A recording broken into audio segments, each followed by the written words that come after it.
इस आपातकाल के दौरान भारत के संविधान के प्रस्तावना में, प्रियम्बल में 2 शब्द जोड़े गए हैं। राय साहब, आप इस विषय के बारे में कभी बोलेंगे या लिखे तो मुझे मालूम नहीं है, देखता हूं। 2 शब्द जोड़े हैं। हम सब लोगों को मालूम है सेक्युलरिज्म और सोशलिज्म के, वो प्रस्तावना में नहीं थे, पहले प्रियम्बल में नहीं थे। उन 2 शब्दों को जोड़ा है। प्रियम्बल शाश्वत रूप से है। क्या सोशलिज्म के विचार आइडियोलॉजी के नाते क्या शाश्वत है भारत के लिए? सेक्युलरिज्म का शब्द भारत संविधान में नहीं था, प्रस्तावना में जोड़ा है। विचार में होंगे सेक्युलरिज्म के, बाकी गवर्नमेंट पॉलिसीज में है, स्टेट पॉलिसी में है, वो अलग बात है। तो इन 2 शब्दों को प्रस्तावना में जोड़ा। बाद में इसको निकालने के प्रयत्न हुआ नहीं है। चर्चा हुई, दोनों प्रकार के आर्गुमेंट्स हुए, तो क्या वो रहनी चाहिए प्रस्तावना में? ये विचार होना चाहिए। क्योंकि मैं जानता हूं संविधान के निर्माता डॉक्टर बाबा साहेब अम्बेडकर जी के नाम जिस भवन पर है, उसमें मैं खड़े होकर बता रहा हूं, ये बाबा साहेब अम्बेडकर ने जो संविधान बनाया था उस के प्रस्तावना में ये 2 शब्द नहीं थे। तो इसके उद्देश्य क्या है, विचार किया जाए। इसलिए आप संविधान के बारे में चर्चा कहते ही बाबा साहेब अम्बेडकर जी के बारे में नहीं है, ऐसे विषय भी है ना, वो बाबा साहेब अम्बेडकर ने नहीं बनाया। इमरजेंसी में जब देश के मौलिक अधिकार नहीं थे, देश के संसद नहीं था, न्यायांग पंगु बन गया था, उस समय आपने इसको जोड़ दिया। तो इसलिए ऐसे कई बातें आज भी समीक्षा करने के लिए हैं। നമസ്തേ, ജനം ഡിബേറ്റിലേക്ക് സ്വാഗതം. ഭരണഘടനയുടെ ആമുഖത്തിൽ സോഷ്യലിസ്റ്റ്, സെക്കുലർ എന്നീ പദങ്ങൾ തിരുകി കയറ്റിയതിനെപ്പറ്റി അന്വേഷിക്കണമെന്ന് RSS സർ കാര്യവാഹ് ദത്താത്രേയ ഹൊസബലെ നീണ്ട ചർച്ചകൾക്കൊടുവിൽ BR അംബേദ്കറുടെ നേതൃത്വത്തിൽ തയ്യാറാക്കിയ ഭരണഘടനയുടെ ആമുഖത്തിൽ ഈ വാക്കുകൾ ഉണ്ടായിരുന്നില്ല.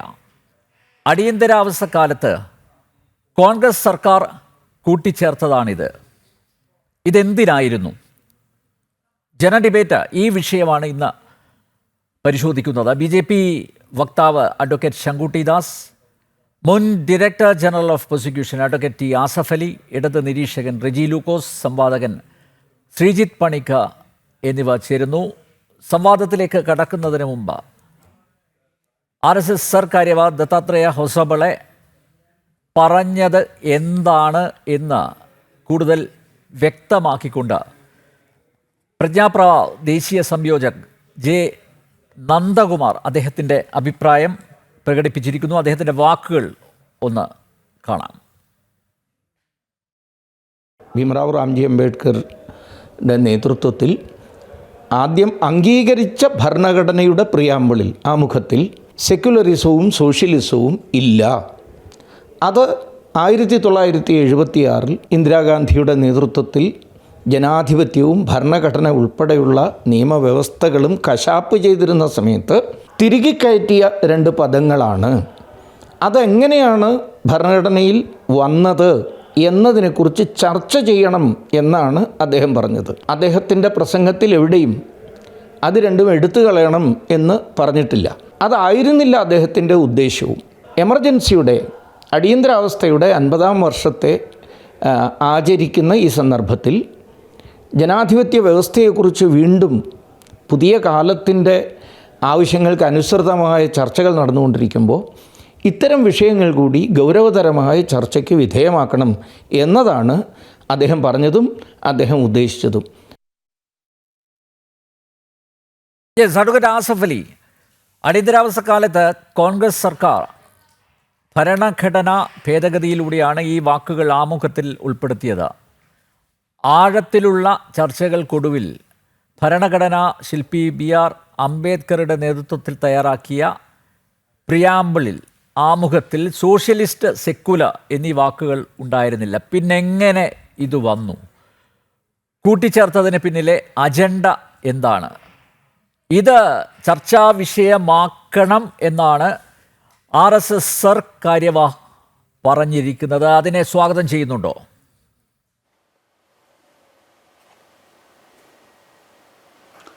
സി 1950 ജനുവരി 26 പൂർണ്ണമായി പ്രാബല്യത്തിൽ വന്ന ഭരണഘടനയിൽ പലതും ഉണ്ടായിരുന്നില്ല.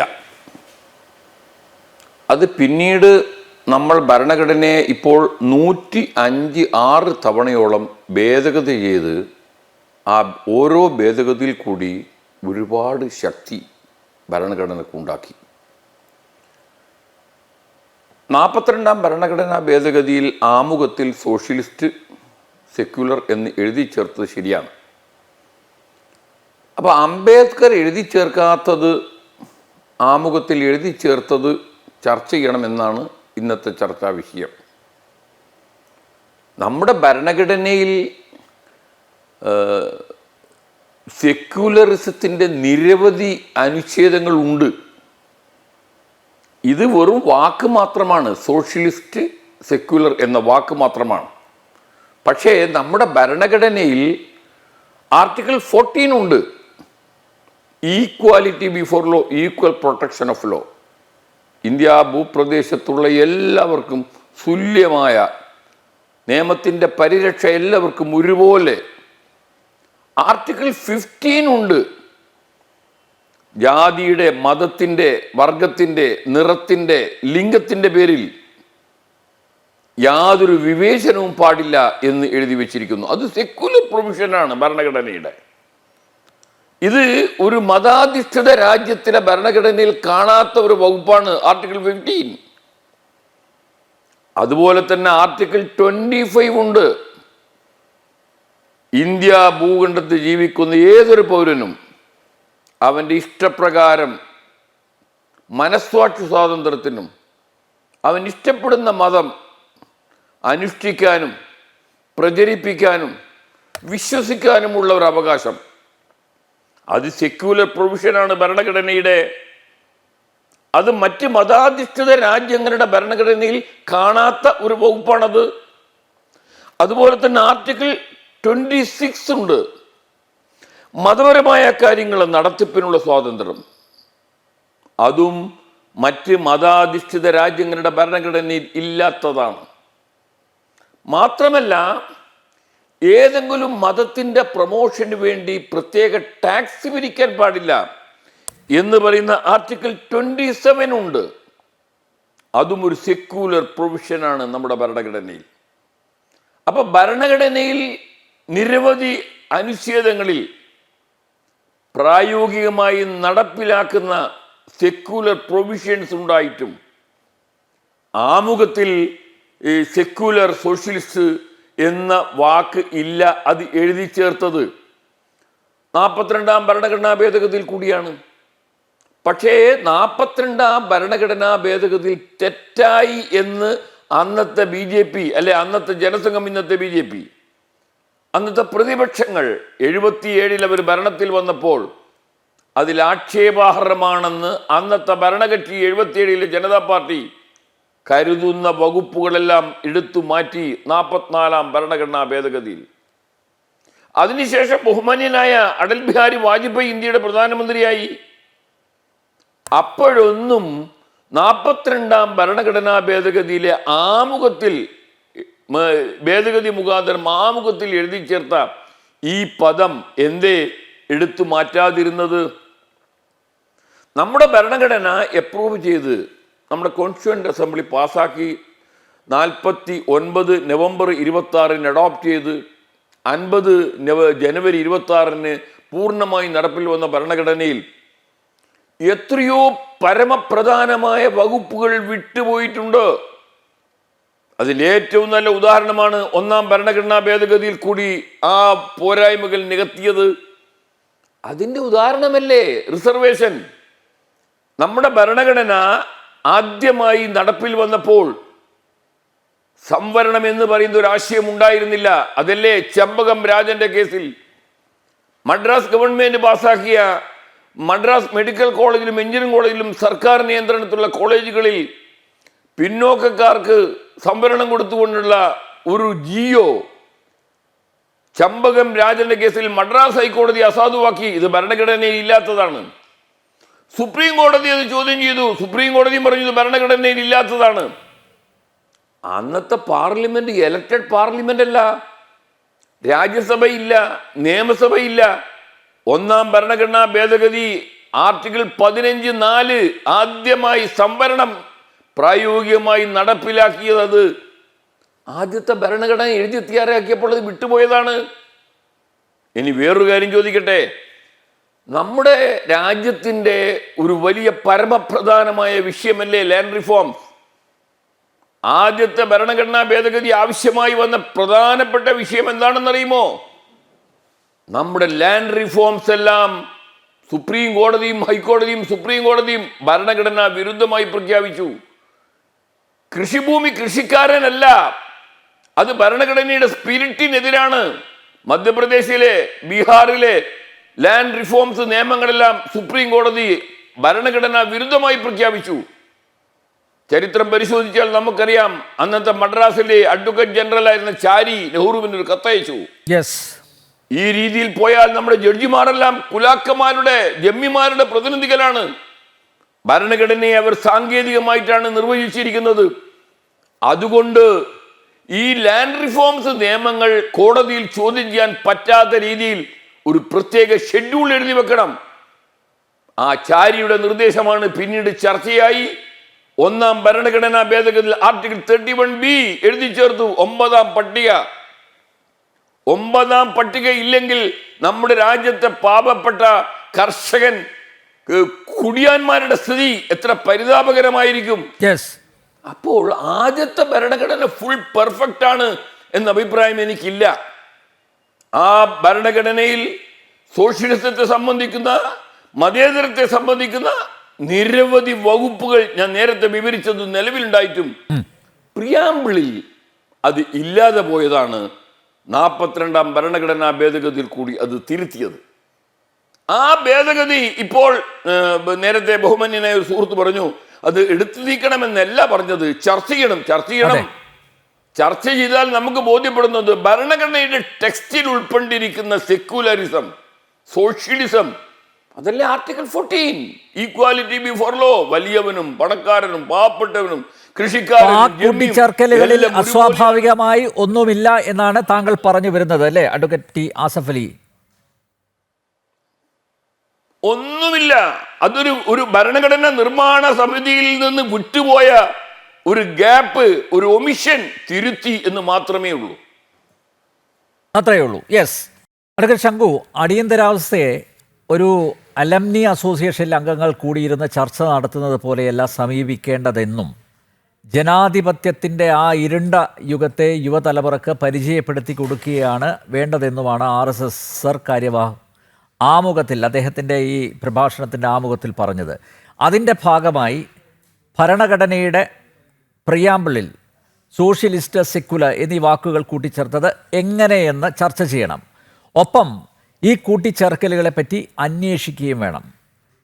അടിയന്തരാവസ്ഥയുടെ 50ാം വാർഷികം ആഘോഷിക്കുന്ന, RSSൻ്റെ 100ാം വാർഷികം ആഘോഷിക്കുന്ന ഈ വേളയിൽ സർ കാര്യവാഹ് ഇത്തരമൊരു ആവശ്യം ഉന്നയിച്ചത് തീർത്തും സുചിന്തിതമായല്ലേ? തീർച്ചയായിട്ടും അതെ. അടിയന്തരാവസ്ഥയുടെ 50ാം വാർഷികം നമ്മൾ ആഘോഷിക്കുകയല്ല, ആ നടുക്കത്തോടു കൂടി അത് ഓർമ്മിക്കുകയും ആചരിക്കുകയുമാണ് ചെയ്യുന്നത് എന്നത് സാന്ദർഭികമായി സൂചിപ്പിക്കട്ടെ. ഇന്ത്യയുടെ ഭരണഘടന തടവിലിടപ്പെട്ട 21 മാസങ്ങൾ, 21 months ഓഫ് ഹെൽ എന്ന് വിളിക്കുന്ന 1975 ജൂൺ 25 മുതൽ 1977 മാർച്ച് 21 വരെയുള്ള 21 മാസങ്ങൾ, അത് അക്ഷരാർത്ഥത്തിൽ ഇന്ത്യയുടെ ഭരണഘടന തടവിലിടപ്പെട്ട സമയമാണ്. ആ സമയത്ത് അവതരിപ്പിച്ചിട്ടുള്ള പാർലമെന്റ് നിലവിലില്ലാതിരുന്നിരുന്ന പ്രതിപക്ഷ നേതാക്കന്മാരെ എല്ലാം മിസ, DISIR തുടങ്ങിയിട്ടുള്ള കരിനിയമങ്ങൾ ഉപയോഗിച്ച് ജയിലിലടച്ചിരുന്ന ഇന്ദിരാഗാന്ധിയുടെ സ്വേച്ഛായാൽ രാജ്യം ഭരിക്കപ്പെട്ടിരുന്ന റൂൾ ബൈ ഡിഗ്രി എന്നത് കീഴ്വഴക്കമായിരുന്ന കാലഘട്ടത്തിൽ അവതരിപ്പിക്കപ്പെട്ടിട്ടുള്ള ഭേദഗതിയാണ് 42ാം ഭരണഘടനാ ഭേദഗതി. ആ 42ാം ഭരണഘടനാ ഭേദഗതിയെ പലപ്പോഴും നമ്മൾ മിനി കോൺസ്റ്റിറ്റ്യൂഷൻ എന്നാണ് വിളിക്കുക. ഭരണഘടനയ്ക്കുള്ളിൽ പുതിയൊരു ഭരണഘടന നിർമ്മിച്ചുകൊണ്ട് ഭരണഘടനയുടെ അടിസ്ഥാനപരമായിട്ടുള്ള സ്വഭാവത്തെ തന്നെ മാറ്റി നിർത്തിക്കൊണ്ട് ഉണ്ടാക്കിയിട്ടുള്ള ഭരണഘടനയാണത്. അവിടെ പ്രൈം മിനിസ്റ്റർക്കെതിരെ കേസുകൾ കേൾക്കാനുള്ള സുപ്രീം കോടതിയുടെയും ഹൈക്കോടതിയുടെയും അധികാരങ്ങൾ എടുത്തു കളഞ്ഞിരുന്നു. കാരണം തൊട്ടു മുമ്പാണ് രാജ്നാരായൺ കേസിൽ ഇന്ദിരാഗാന്ധിക്കെതിരെ അലഹാബാദ് ഹൈക്കോടതിയുടെ വിധി ഉണ്ടായിട്ടുള്ളത്. അതേപോലെ തന്നെ സർക്കാരിന്റെ ടേം വർദ്ധിപ്പിക്കാനുള്ള അവകാശങ്ങൾ അതിലുണ്ടായിരുന്നു. സുപ്രീം കോടതിയുടെ അധികാരങ്ങൾ പരിമിതപ്പെടുത്തിയിരുന്നു. ഇങ്ങനെ തനിക്ക് കുറെ കാലത്തേക്ക് ഒരാളും ചോദ്യം ചെയ്യാതെ രാജ്യം ഭരിക്കാൻ വേണ്ട വ്യവസ്ഥകളെല്ലാം ഭരണഘടന എഴുതി ചേർത്തുകൊണ്ട് ഉണ്ടാക്കിയിട്ടുള്ള ഒരു ഭരണഘടനാ ഭേദഗതിയാണത്. ആ സമയത്ത് അവരെ പിന്തുണച്ചിരുന്ന വിഭാഗങ്ങൾ, പ്രത്യേകിച്ചും 1969 ഇന്ദിരാഗാന്ധി കോൺഗ്രസുമായി പിരിയുന്ന മൊറാർജി ദേശായി, കാമരാജ്, നിജലിംഗപ്പ തുടങ്ങിയവരൊക്കെ നയിച്ചിരുന്ന സംഘടനാ കോൺഗ്രസ്, ഒറിജിനൽ കോൺഗ്രസിൽ നിന്ന് പിരിയുകയും അവര് പ്രത്യേകമായിട്ടൊരു കോൺഗ്രസ് ആർ എന്ന് പറഞ്ഞൊരു കോൺഗ്രസ് രൂപീകരിക്കുകയും ചെയ്ത ഘട്ടത്തിൽ അവരെ പിന്തുണച്ചിരുന്ന സോഷ്യലിസ്റ്റുകൾ, പ്രത്യേകിച്ചും ബാങ്ക് ദേശസാൽക്കരണം, നാഷണലൈസേഷൻ ഓഫ് ബാങ്ക്സ്, അതേപോലെ തന്നെ പ്രിവിപ്പേഴ്സ് നിർത്തലാക്കൽ തുടങ്ങിയിട്ടുള്ള നയങ്ങളിലൂടെ എല്ലാം ഇവരോട് വളരെ അനുഭാവം പുലർത്തിയിരുന്ന സോഷ്യലിസ്റ്റുകളെ പ്രീണിപ്പിക്കാനും അടിയന്തരാവസ്ഥയ്ക്ക് പിന്തുണ പ്രഖ്യാപിച്ചിട്ടുള്ള CPI പ്രീതിപ്പെടുത്താനും ഒക്കെയാണ്. CPI അടിയന്തരാവസ്ഥയെ എതിർത്തിട്ടില്ല, CPM മാത്രമേ എതിർത്തിട്ടുള്ളൂ. അവരെ പ്രീതിപ്പെടുത്താനും ഒക്കെയാണ് ആ സമയത്ത് ഭരണഘടനയിൽ ഈ സോഷ്യലിസ്റ്റ് എന്നും സെക്യുലർ എന്നുള്ള രണ്ട് പ്രയോഗങ്ങൾ കൂട്ടിച്ചേർക്കുന്നത്. ഈ കൂട്ടിച്ചേർക്കേണ്ട ആവശ്യം എന്തായിരുന്നു എന്നുള്ളതാണ് അടിസ്ഥാനപരമായിട്ടുള്ള ചോദ്യം. ഇവിടെ ശ്രീമാൻ അസഫ് അലി പറഞ്ഞിട്ടുള്ള കാര്യങ്ങൾ അവിടെ നിൽക്കട്ടെ, ഞാൻ ചില കാര്യങ്ങൾ അദ്ദേഹത്തോട് ചോദിക്കണം എന്ന് ആഗ്രഹിക്കുകയാണ്. ഒന്നാമത്തെ കാര്യം, ഭരണഘടനയിൽ എന്താ പറയുക, അബദ്ധവശാൽ കൂട്ടിച്ചേർക്കാൻ വിട്ടുപോയിട്ടുള്ള ഒരു ഒമിഷനാണ് യഥാർത്ഥത്തിൽ മതേതരത്വത്തിന്റെ സൂചിപ്പിക്കുന്ന ശബ്ദം എന്ന് അദ്ദേഹം പറയുന്നു. റിസർവേഷന് സമാനമായിട്ട് അവിടെ കൂട്ടിച്ചേർക്കേണ്ടതായിരുന്നു, എന്നാൽ അത് ഭരണഘടനാ നിർമ്മാണ സമിതി വിട്ടുപോയത് കൊണ്ട് ആ തെറ്റ് തിരുത്തുകയാണ് ഇന്ദിരാഗാന്ധി ചെയ്തതെന്ന് പറയുന്നു. ഇത് ചരിത്രപരമായി ശരിയാണെന്ന് അങ്ങേക്ക് ആത്മാർത്ഥമായി പറയാൻ കഴിയും. കാരണം ഇന്ത്യയുടെ ഭരണഘടനാ നിർമ്മാണ സമിതി ദീർഘമായി ഡിബേറ്റ് ചെയ്ത്, സെക്യുലർ എന്ന വാക്കും സോഷ്യലിസം എന്ന വാക്കും ദീർഘമായി ഡിബേറ്റ് ചെയ്ത് ഈ വാക്കുകൾ ചേർക്കേണ്ടതുണ്ടോ എന്ന് ആലോചിച്ച് അത് ചേർക്കേണ്ടതില്ലെന്ന് ബഹുഭൂരിപക്ഷം അംഗങ്ങളും അഭിപ്രായപ്പെട്ടതിനെ തുടർന്നിട്ടാണ് ഭരണഘടനാ നിർമ്മാണ സമിതി ആ രണ്ട് വാക്കുകളും ഉപയോഗിക്കാതിരുന്നത്. അതല്ലാതെ ആ വാക്കുകൾ ചേർക്കാൻ അബദ്ധത്തിൽ വിട്ടുപോയതോ അതൊരു ഒമിഷനോ ഒന്നുമല്ല. നമ്മുടെ ഭരണഘടനാ നിർമ്മാണ സമിതി ഒരു മോശം സഭയായിരുന്നു എന്നും അത് മതേതര ബോധം ഇല്ലാത്തൊരു സഭയായിരുന്നു എന്നും അതിലുള്ള ആളുകളൊന്നും തീരെ പോരാത്തവരായിരുന്നു എന്നും എന്തായാലും ഞങ്ങൾക്ക് അഭിപ്രായമില്ലല്ലോ. BR അംബേദ്കറെ പോലെ, BN റാവുവിനെ പോലെ, ജവഹർലാൽ നെഹ്റുവിനെ പോലെ, രാജേന്ദ്ര പ്രസാദിനെ പോലെ പരിണിത പ്രജ്ഞരായിട്ടുള്ള ഭാവനീഷികൾ അംഗങ്ങളായിരുന്ന ഒരു സഭയാണത്. ഈ ഭരണഘടനയിൽ ഓരോ പ്രൊവിഷനും അവിടെ കൃത്യമായിട്ട് നമ്മൾ CAD എടുത്ത് നോക്കിക്കഴിഞ്ഞാൽ, കോൺസ്റ്റിറ്റ്യൂന്റ് അസംബ്ലി ഡിബേറ്റ്സ് എടുത്ത് വായിച്ചു കഴിഞ്ഞാൽ അതിലെങ്ങനെയാണ് നമ്മൾ ഓരോ പ്രൊവിഷനിലേക്കും എത്തിച്ചേർന്നത് എന്ന് പറയുന്ന ഭാഗങ്ങളുണ്ട്. ആ ഭരണഘടനാ നിർമ്മാണ സമിതി ഈ രണ്ട് വാക്കുകളും, പ്രിയമ്പിളിലെ ഓരോ വാക്കും ചർച്ച ചെയ്തിട്ടാണ് പ്രിയമ്പിൾ തീരുമാനിക്കുന്നത്. ആ പ്രിയമ്പിളില് സെക്യുലറിസം എന്ന വാക്കും സോഷ്യലിസം എന്ന വാക്കും ഉൾപ്പെടുത്തുന്നതിനെ പറ്റി ചർച്ച ചെയ്യേണ്ടിയിരുന്നു. അന്ന് ആ ചർച്ചയിൽ ഇതിനെ എതിർത്ത ആളുകൾ ആരൊക്കെയാണെന്ന് അറിയോ? ഡോക്ടർ BR അംബേദ്കർ, ജവഹർലാൽ നെഹ്റു തുടങ്ങിയിട്ടുള്ള ആളുകളാണ് സെക്യുലറിസം എന്ന വാക്കിനെ ഉൾപ്പെടുത്തുന്നതിനെ അതിശക്തമായിട്ട് എതിർത്തത്. ജവഹർലാൽ നെഹ്റു ഭരണഘടനാ നിർമ്മാണ സമിതിയിൽ പറയുന്നു, സെക്യുലറിസം എന്ന വാക്ക് ഭരണഘടനയിൽ ചേർക്കുന്നത് വഴി ഈ രാജ്യത്തിന്റെ ആത്മീയമായിട്ടുള്ള ഒരു പാരമ്പര്യത്തെ നിഷേധിക്കുന്നതിലേക്ക്, അനാവശ്യമായിട്ടുള്ള കൺഫ്യൂഷൻസിലേക്ക് രാജ്യത്തെ കൊണ്ടുപോകുന്നതിലേക്ക് അത് നയിക്കും. കാരണം എന്താ, നമ്മുടെ സെക്യുലറിസം എന്ന് പറയുന്നത് വെസ്റ്റേൺ സെക്യുലറിസം അല്ല. വെസ്റ്റേൺ സെക്യുലറിസം എന്ന് പറയുന്നത് complete separation of state from the ചർച്ചാണ്. ഭരണപരമായിട്ടുള്ള എല്ലാ കാര്യങ്ങളിൽ നിന്നും മതത്തെ മാറ്റി നിർത്തുക, മതത്തിന്റെ ഒരു കാര്യത്തിലും ഭരണകൂടം ഇടപെടാതിരിക്കുക എന്ന് പറയുന്ന കംപ്ലീറ്റ് വാട്ടർ ടൈറ്റ് സെപ്പറേഷൻ ആണ്. എന്നാൽ നമ്മുടെ മതേതരത്വം, ഇന്ത്യൻ മതേതരത്വം, നമ്മുടെ പ്രയോഗത്തിലും അനുഭവത്തിലുള്ള മതേതരത്വം എന്ന് പറയുന്നത് ഇത്തരത്തിലുള്ള മതനിരാസമല്ല, പിന്നെയോ സർവമത സമഭാവമാണ്. ഒരു മതത്തെയും പരിഗണിക്കാതിരിക്കുക എന്നല്ല, എല്ലാ മതത്തെയും ഒരുപോലെ പരിഗണിക്കുക എന്നുള്ളതാണ്. അപ്പൊ ഇന്ത്യ പോലെ ഡീപ്ലി റിലീജിയസ് ആയിട്ടുള്ള, മതപരമായിട്ടുള്ള വലിയ ആഴങ്ങളും വലിയ വേരുകളും ഉള്ള ഒരു രാജ്യത്തിൽ മതനിരാസമാണെന്ന് തെറ്റിദ്ധരിക്കപ്പെടാൻ സാധ്യതയുള്ള ഒരു സങ്കല്പത്തെ അതിന്റെ പ്രിയമ്പിളിൽ കൊണ്ടുവരുന്നത് വലിയ കൺഫ്യൂഷൻസിന് കാരണമാകും. ആ വാക്കിന്റെ യഥാർത്ഥ അർത്ഥത്തോട് നീതി പുലർത്താൻ നമുക്ക് സാധിക്കുകയില്ല. കാരണം ഈ രാജ്യത്തിന് വളരെ ആഴമുള്ള മതപരമായ ആത്മീയമായിട്ടുള്ള വേരുകളുണ്ട് എന്നാണ് ശ്രീ നെഹ്റു പറയുന്നത്. ഡോക്ടർ BR അംബേദ്കർ പറയുന്നത് ഒരു രാജ്യത്തിന്റെ പോളിസി എന്തായിരിക്കണമെന്ന് നിശ്ചയിക്കാൻ ഭരണഘടനാ നിർമ്മാണ സമിതിക്ക് അധികാരമില്ല എന്നുള്ളതാണ്. ഭരണഘടനയിൽ ഒറിജിനൽ പ്രിയമ്പിളിലുള്ള 3 വാക്കുകൾ എന്തൊക്കെയാണ്? Sovereign, democratic, republic. അത് ഈ രാജ്യത്തിന്റെ നേച്ചറിനെ സംബന്ധിക്കുന്നതാണ്. ഭരണഘടന എന്ന് പറഞ്ഞാൽ എന്താ? ഈ രാജ്യത്തിന്റെ ഭരണക്രമത്തിലുള്ള ഒരു ബേസിക് ഫ്രെയിംവർക്ക് ആണ്. ഈ രാജ്യത്തിന്റെ ഭരണക്രമത്തിന്റെ അടിസ്ഥാന സ്വഭാവത്തെ വിവരിക്കുന്ന 3 വാക്കുകളാണിത്. ഇതൊരു പരമാധികാര രാഷ്ട്രമാണ്, അതെല്ലാ കാലത്തും അങ്ങനെ തന്നെ ആയിരിക്കും. ഇതൊരു ജനാധിപത്യ രാഷ്ട്രമാണ്. ഇവിടെ ജനാധിപത്യ പ്രക്രിയയിലൂടെ വോട്ടെടുപ്പിലൂടെയാണ് ഭരണാധികാരികളെ തെരഞ്ഞെടുക്കുക. ജനങ്ങളാണ് പരമാധികാരികൾ. അത് ഈ രാജ്യത്തിന്റെ മൗലിക സ്വഭാവമാണ്. മൂന്നാമത്തതോ, ഇത് റിപ്പബ്ലിക് ആണ്. ഇവിടെ തെരഞ്ഞെടുക്കപ്പെട്ട ഒരു ഹെഡ് ഉണ്ടാവും. അതല്ലാണ്ട് രാജഭരണമോ അതല്ലെങ്കിൽ മറ്റേതെങ്കിലും തരത്തിലുള്ള മതഭരണമോ അല്ല ഇവിടെ ഉണ്ടാവുക. ഇത് നേച്ചറിനെ സംബന്ധിക്കുന്നതാണെങ്കിൽ പിന്നീട് കൂട്ടിച്ചേർത്തേണ്ട 2 വാക്കുകളും നേച്ചറിനെ സംബന്ധിക്കുന്നതല്ല, പോളിസിയെ സംബന്ധിക്കുന്നതാണ്. സോഷ്യലിസം എന്ന് പറയുന്നതാവട്ടെ, സെക്യുലറിസം എന്ന് പറയുന്നതാവട്ടെ, ഒന്നല്ലെങ്കിൽ സാമ്പത്തിക കാര്യങ്ങളിലുള്ള രാജ്യത്തിന്റെ പോളിസി, അതല്ലെങ്കിൽ സാമൂഹിക ക്രമത്തെ നയിക്കുന്ന കാര്യത്തിലുള്ള രാജ്യത്തിന്റെ പോളിസിയെ പറ്റി പറയുന്നതാണ്. BR അംബേദ്കർ വളരെ കൃത്യമായിട്ട് ഭരണഘടനാ നിർമ്മാണ സമിതിയിൽ പറയുന്നു, നമുക്ക് രാജ്യത്തിന്റെ നേച്ചർ എന്താണെന്ന് പറയാനുള്ള അധികാരമേ ഉള്ളൂ. ഈ രാജ്യത്തിന്റെ എല്ലാ കാലത്തേക്കുള്ള പോളിസി എന്താണെന്ന് ഡിക്റ്റേറ്റ് ചെയ്യാൻ നമുക്ക് അധികാരമില്ല. 1950 നമ്മളിവിടെ ഇരുന്ന് പറയുന്ന പോളിസി വെച്ചുകൊണ്ട് 50 വർഷത്തിന് ശേഷവും 100 വർഷത്തിന് ശേഷവും സമൂഹം സഞ്ചരിക്കണമെന്ന് വാദിക്കാൻ നമുക്ക് അവകാശമില്ല. സമൂഹത്തിന്റെ മാറി വരുന്ന ആവശ്യങ്ങൾക്കനുസരിച്ച് അന്നത്തെ ജനതയുടെ വിവേകം അനുസരിച്ച് അവർക്ക് ശരിയെന്ന് തോന്നുന്ന പോളിസികൾ അവർ സ്വീകരിക്കട്ടെ. ഇത് ഭരണഘടനാ നിർമ്മാണ സമിതിയുടെ ജനാധിപത്യ ബോധമാണ്. ആ ജനാധിപത്യ ബോധം ഇല്ലായതുകൊണ്ടാണ് രാജ്യത്തിന്റെ പോളിസി സ്വയം തീരുമാനിച്ച് അത് ബഹുഭൂരിപക്ഷം വരുന്ന ആളുകളുടെ തലയിലും കെട്ടിവെക്കാൻ ശ്രീമതി ഇന്ദിരാഗാന്ധിക്ക് സാധിച്ചത്. എന്നിട്ട് അവർക്കുണ്ടായിട്ടുള്ള അനുഭവം എന്താ? 1976 ഇതൊരു സോഷ്യലിസ്റ്റ് രാജ്യമാണ് എന്ന് പറഞ്ഞിട്ട് നിങ്ങൾ പ്രിയമ്പിളിൽ സോഷ്യലിസ്റ്റ് എഴുതി വെച്ചു. 15 കൊല്ലത്തിന് ശേഷം അതേ ഇന്ദിരാഗാന്ധിയുടെ പാർട്ടി ഭരണത്തിലിരിക്കുമ്പോൾ PV നരസിംഹറാവുവിന്റെ നേതൃത്വത്തിൽ ഗ്ലോബലൈസേഷൻ, പ്രൈവറ്റൈസേഷൻ, ലിബറലൈസേഷൻ നടപ്പാക്കിയില്ലേ? എവിടെയാണ് നിങ്ങളുടെ ഈ പറഞ്ഞ സോഷ്യലിസം? ഇതിപ്പോ ഭരണഘടനയുടെ ആമുഖത്തിൽ നിങ്ങൾ സോഷ്യലിസ്റ്റ് ആണെന്ന് പറയുകയും പ്രയോഗത്തിൽ നിങ്ങളൊരു ഫ്രീ മാർക്കറ്റ് ഇക്കോണമിയായി പ്രവർത്തിക്കുകയും ചെയ്യല്ലേ? ഇതാണ് പറയുന്നത്, ഒരു രാജ്യത്തിന്റെ പോളിസി എന്താണെന്ന് ഭരണഘടനാ നിർമ്മാണ സമിതിക്ക് തീരുമാനിക്കാനും ഇത് ഭരണഘടനയുടെ ആമുഖത്തിൽ എഴുതി വെക്കാനും സാധിക്കില്ല. അതുകൊണ്ട് തന്നെ സെക്യുലറിസം എന്ന വാക്ക് ഒന്ന് വെസ്റ്റേൺ സെക്യുലറിസവുമായി തെറ്റിദ്ധരിക്കപ്പെടാനുള്ള സാധ്യതയുണ്ട്. 2, വളരെ മതകീയമായിട്ടുള്ള ഒരു സമൂഹത്തിൽ നമ്മൾ ഇത്തരത്തിലുള്ള മതനിരാസത്തിന്റെ സങ്കല്പത്തെ നമുക്ക് അടിച്ചേൽപ്പിക്കാൻ സാധിക്കില്ല. 3, ആ പോളിസി എന്താണെന്ന് ഡിക്റ്റേറ്റ് ചെയ്യാനുള്ള അധികാരം നമുക്കില്ല.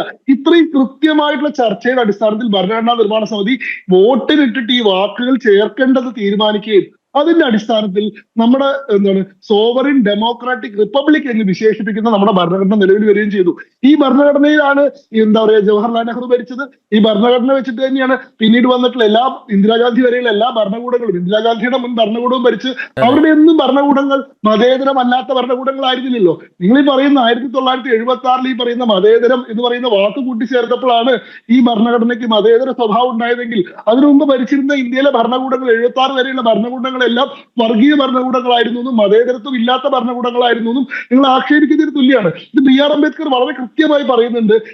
ഇന്ത്യയിലെ സെക്യുലറിസം എന്ന് പറയുന്നത് ഭരണഘടനയുടെ ആമുഖത്തിലെ ഒരു ശബ്ദത്തിലൂടെ കൊണ്ടുവരേണ്ടതല്ല. The spirit of secularism is inherently present in the constitution. അത് ഭരണഘടനയ്ക്കുള്ളിൽ നൈസർഗികമായി തന്നെ കുടിയിരിക്കുന്ന സങ്കല്പമാണ്. അത് ഇൻഹറന്റ്ലി പ്രസന്റ് ആണ്. നിങ്ങൾ പ്രിയമ്പിൾ ഇത് പറയണ്ട. നിങ്ങൾ ആർട്ടിക്കിൾ 14 ഉണ്ട്, ആർട്ടിക്കിൾ 15 ഉണ്ട്, ആർട്ടിക്കിൾ 16 ഉണ്ട്, ആർട്ടിക്കിൾ 25 to 28 വരെയുള്ള പ്രൊവിഷൻസ് ഉണ്ട്. ഇതെല്ലാം സെക്യുലറിസത്തിന്റെ സങ്കല്പങ്ങളാണ്. നിങ്ങളിവിടെ ഞങ്ങൾ സെക്യുലർ ആണെന്ന് പറഞ്ഞ് ബോർഡ് വെക്കുമ്പോൾ എന്താണ് സംഭവിക്കുന്നത് വെച്ചാൽ BR അംബേദ്കർ അന്ന് പറഞ്ഞ കാര്യമാണ് ഇന്ന് കൃത്യമായിട്ട് ബാധകമായിരിക്കുന്നത്. അല്ലെങ്കിൽ നെഹ്റു മുന്നോട്ട് വെച്ചിട്ടുള്ള ആശങ്കയാണ് ഇന്ന് ഇവിടെ ബാധകമായിരിക്കുന്നത്. നോക്കൂ, നിങ്ങളിപ്പോ ഭാരതാംബയുടെ ചിത്രം വെച്ചുകൊണ്ട് നിങ്ങളൊരു പരിപാടി ആരംഭിക്കുന്ന സമയത്ത് ഇവിടെ ഉണ്ടാവുന്ന വാദം എന്താണ്? ഇതൊരു സെക്യുലർ രാജ്യമാണ്, മതേതരത്വം എന്ന് എഴുതി ചേർത്തിട്ടുള്ള ഭരണഘടനയുള്ള ഒരു രാജ്യത്ത് ഇത്തരം ചിത്രങ്ങൾ നിങ്ങൾക്ക് ഉപയോഗിക്കാൻ സാധിക്കില്ല എന്ന് പറയുന്നു. നിങ്ങളൊരു നിലവിളക്ക് കൊളുത്തിയിട്ട് ഒരു പ്രോഗ്രാം ഉദ്ഘാടനം ചെയ്യാൻ ശ്രമിക്കുമ്പോൾ ഇവിടെ ഉണ്ടാവുന്ന വാദം എന്താണ്? ഇതൊരു മതേതര രാജ്യമാണ്, ഇത് സെക്യുലറിസം എന്ന പ്രിയമ്പിളിൽ എഴുതിയിട്ടുള്ള രാജ്യമാണ്, അതുകൊണ്ട് പൊതുചടങ്ങുകളിൽ നിലവിളക്ക് കൊളുത്തിയിട്ട് ഉദ്ഘാടനം ചെയ്യാൻ പാടില്ല നിങ്ങൾ പറയുന്നു. ഈ രാജ്യത്തിന്റെ പ്രധാനമന്ത്രിയോ അല്ലെങ്കിൽ ഈ രാജ്യത്തിന്റെ രാഷ്ട്രപതിയോ അവരുടെ സ്വതന്ത്രമായിട്ടുള്ള മതവിശ്വാസ പ്രകാരം അവരൊരു ക്ഷേത്രത്തിൽ ദർശനത്തിന് പോകുമ്പോൾ എന്ത് സംഭവിക്കുന്നു? നിങ്ങൾ പറയുന്നു ഇതൊരു മതേതര രാജ്യമാണ്, ഇത് സെക്യുലറിസം എന്ന് പ്രിയമ്പിൾ തന്നെ എഴുതി വെച്ചിട്ടുള്ള രാജ്യമാണ്, അതുകൊണ്ട് തെരഞ്ഞെടുക്കപ്പെട്ടിട്ടുള്ള ഓഫീസിൽ ഇരിക്കുന്ന ആളുകൾ ആരും പരസ്യമായിട്ട് അവരുടെ മതവിശ്വാസം പ്രകടിപ്പിക്കാൻ പാടില്ല എന്ന് പറയുന്നു. അക്ഷരാർത്ഥത്തിൽ നെഹ്റുവും അംബേദ്കറും അന്ന് പറഞ്ഞതുപോലെ ഈ സെക്യുലറിസം എന്ന വാക്ക് മതനിരാസമായി തെറ്റിദ്ധരിക്കപ്പെടുകയും ഇന്ത്യ പോലെയുള്ള ബഹുസ്വരമായിട്ടുള്ള ബഹുവിധത്തിലുള്ള മതങ്ങളുള്ള ഒരു രാജ്യത്ത് മതവിശ്വാസ സ്വാതന്ത്ര്യത്തിനെതിരെയുള്ള ഒരു ആയുധമായിട്ട് അത് പ്രയോഗിക്കപ്പെടുകയും ചെയ്യുന്നു എന്നുള്ളതാണ്. ഈ സെക്യുലറിസം എന്ന വാക്കില്ലായിരുന്നെങ്കിൽ ഈ ഭരണഘടനയ്ക്ക് ഒരു കുറവും സംഭവിക്കുമായിരുന്നില്ല. ഈ സെക്യുലറിസം എന്ന വാക്ക് ഇല്ലാതെ തന്നെയാണ് 1976 വരെയുള്ള ഇന്ത്യയിലെ ഭരണകൂടങ്ങളെല്ലാം മതേതരമായി തന്നെ പ്രവർത്തിച്ചത്. ഇത് അടിയന്തരാവസ്ഥ കാലത്ത് ഇനി ശരി പോട്ടെ, പാർലമെന്റ് പ്രവർത്തിക്കുന്ന സമയത്ത് പാർലമെന്റിൽ ബില്ല് അവതരിപ്പിച്ച് രണ്ട് സഭകളും ചർച്ച ചെയ്ത് ജനാധിപത്യപരമായിട്ട് കൊണ്ടുവന്നിട്ടുള്ള ഒരു അമെന്റ്മെന്റ് ആണെങ്കിൽ പോലും സമ്മതിക്കായിരുന്നു. അങ്ങനെയുള്ള അമെന്റ്മെന്റ് പോലുമല്ല ഇത്. അടിയന്തരാവസ്ഥ കാലത്ത് പാർലമെന്റ് പ്രവർത്തിക്കാത്ത സമയത്ത് പ്രതിപക്ഷ നേതാക്കന്മാരെ മുഴുവൻ ജയിലിലടച്ചതിന് ശേഷം ഒരു ഏകാധിപതി സ്വന്തം സ്വേച്ഛയാ പ്രകാരം, സ്വന്തം തന്നിഷ്ട പ്രകാരം രണ്ട് വാക്കുകൾ കൊണ്ടുവന്ന് ഭരണഘടനയുടെ ആമുഖത്തിൽ തിരികെ കയറ്റിയിട്ട് ഇനി അങ്ങോട്ട് ഈ രാജ്യത്തിന്റെ പോളിസി ഇതാണെന്ന് പ്രഖ്യാപിക്കുന്നത് അടിയന്തരാവസ്ഥ കാലത്തിന്റെ ഓർമ്മകളിൽ ഒന്നാണ്. അത് ചർച്ച ചെയ്യപ്പെടണമെന്ന് ദത്താത്രേയ ഹസബലെ പറയുമ്പോൾ 100% ചർച്ച ചെയ്യപ്പെടേണ്ടതാണ്. ഇപ്പൊ നോക്കൂ, നമ്മുടെ രാജ്യത്ത് ഈ ഇടയായി നടന്നുകൊണ്ടിരിക്കുന്ന എല്ലാ ചർച്ചകളിലും എപ്പോഴും ഉന്നയിക്കപ്പെടുന്ന ഒരു വാദം എന്ന് പറയുന്നത് ഭരണഘടനയുടെ ആമുഖത്തിൽ പറയുന്ന മതേതരം, സോഷ്യലിസം എന്നീ രണ്ട് വാക്കുകളാണ് ഈ രാജ്യത്തിന്റെ ഏറ്റവും മൗലികമായിട്ടുള്ള സങ്കല്പങ്ങളെന്നും മതേതരത്വം എന്നുള്ള സങ്കല്പത്തിന്റെ മുകളിലാണ് ഭരണഘടനയുടെ മുഴുവൻ ബാക്കിയുള്ള കല്ലുകളും അടുക്കി വെച്ചപ്പെട്ടിട്ടുള്ളത് എന്നുള്ളതും. അതുകൊണ്ട് ഈ വാക്കാണ് ഏറ്റവും പരമപ്രധാനമായിട്ടുള്ള വാക്ക്. ബാക്കിയുള്ള വാക്കുകൾക്കൊന്നും ഒരു പ്രാധാന്യമില്ല. സോവറിനിറ്റിക്ക് യാതൊരു പ്രാധാന്യമില്ല. രാജ്യത്തിന്റെ പരമാധികാരം അതൊരു പ്രശ്നമല്ല. പാകിസ്ഥാന് വേണ്ടി യുദ്ധം ചെയ്യുകയാണെങ്കിൽ നിങ്ങൾക്ക് വേണമെങ്കിൽ സാഹോദര്യത്തെ പറ്റിയിട്ടും അതിരുകളില്ലാത്ത മാനവികതയെ പറ്റിയും പറയാം. ഈ രാജ്യത്തിന് നേരെ നടക്കുന്ന ആക്രമണങ്ങളെ പോലും സഹിക്കാൻ നിങ്ങൾ ബാധ്യസ്ഥരാണെന്ന് വേണമെങ്കിൽ വാദിക്കാം. ഈ രാജ്യത്തിന്റെ ഡെമോക്രസി, ജനാധിപത്യം എന്ന് പറയുന്ന സങ്കല്പത്തെ നിങ്ങൾക്ക് ആക്ഷേപിക്കാം. നിങ്ങൾക്ക് തെരഞ്ഞെടുപ്പിൽ നോക്കുമ്പോൾ ഇലക്ട്രോണിക് വോട്ടിംഗ് മെഷീനെയും ഇലക്ഷൻ കമ്മീഷനെയും മുഴുവൻ പരിഹസിക്കാം. വോട്ട് ചെയ്തിട്ടുള്ള ജനങ്ങളെ വിഡ്ഢികളാണെന്ന് നിങ്ങൾക്ക് ആക്ഷേപിക്കാം. റിപ്പബ്ലിക് എന്ന് പറയുന്ന സംവിധാനത്തിന്റെ പരമോന്നത നേതാവായിട്ടുള്ള തലവനായിട്ടുള്ള രാഷ്ട്രപതി വരെ നിങ്ങൾക്ക് ഹീനമായിട്ട് ഭർത്തിക്കാം. പക്ഷെ സാങ്ക്ടിമോണസ് ആയിട്ടുള്ള സാക്രോസാങ്ക്റ്റ് ആയിട്ടുള്ള രണ്ട് സങ്കല്പങ്ങളായിട്ട് ഈ പറയുന്ന മതേതരത്വം, സോഷ്യലിസം എന്നീ വാക്കുകൾ മാത്രം നിൽക്കുകയാണ്. ഈ വാക്കുകൾ പിൽക്കാലത്ത് കൂട്ടിച്ചേർക്കപ്പെട്ടതാണെന്നും ഭരണഘടനയുടെ ഒറിജിനൽ പ്രൊവിഷനിൽ അത് ഉണ്ടായിരുന്നില്ലെന്നും പൊതുസമൂഹം അറിയേണ്ടത്, അവരെ ഓർമ്മപ്പെടുത്തേണ്ടത് കാലഘട്ടത്തിന്റെ ഒരു ബാധ്യതയാണ്. അതുകൊണ്ടുകൂടി ആ ചർച്ചയ്ക്ക് കൂടുതൽ പ്രാധാന്യമുണ്ടെന്നുള്ളതാണ് ഞാൻ വിശ്വസിക്കുന്നത്. ഓക്കെ, അഡ്വക്കേറ്റ് ആസഫ് അലി, ഒരു ക്ലാരിറ്റി ഇതിൽ വന്നു എന്നാണ് ഞാൻ മനസ്സിലാക്കുന്നത്. നോക്കൂ, ഈ താങ്കൾ പറഞ്ഞു ഭരണഘടനയുടെ അന്തസ്സത്തെയും മതനിരപേക്ഷത, മതേതരത്വം ഒക്കെ അലിഞ്ഞ് ചേർന്നിട്ടുണ്ട്. അത് ശരി തന്നെ. പക്ഷേ എന്തിനാ ഇങ്ങനെ ഒരു ബോർഡ് വെച്ചു എന്നുള്ളതാണ്. It was not an omission. നേരത്തെ ശംഖു അത് കൃത്യമായിട്ട് പറയുകയും ചെയ്തു. അത് ഈ ഭരണഘടനാ നിർമ്മാണ സമിതി അത് വോട്ടിനിട്ട് തള്ളിയതാണ്. മാത്രമല്ല ജവഹർലാൽ നെഹ്റു പോലും അതിനോടൊപ്പം ഉണ്ടായിരുന്നില്ല എന്നുള്ളതാണ്. അപ്പോൾ നോക്കൂ, അതിന് പിന്നിൽ ഒരു അജണ്ടയില്ലേ. മാത്രമല്ല പ്രതിപക്ഷം ജയിലിലായിരിക്കുന്ന സമയത്താണ് ഇങ്ങനെ സെക്കുലറും സോഷ്യലിസ്റ്റ് ഈ രണ്ട് പദങ്ങൾ എഴുതി ചേർത്തത്. അപ്പോൾ അതിൽ വ്യക്തമായ ഒരു അജണ്ടയില്ലേ?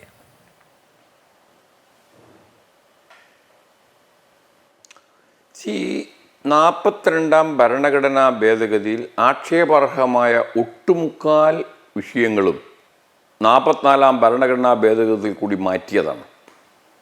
ഇനിയൊരു അടിയന്തരാവസ്ഥ നമ്മുടെ രാജ്യത്തുണ്ടാവരുത് എന്നതുകൊണ്ടാണല്ലോ അന്നത്തെ ജനതാ പാർട്ടി ആഭ്യന്തര കലാഹം എന്നതിന് പകരം ഒരു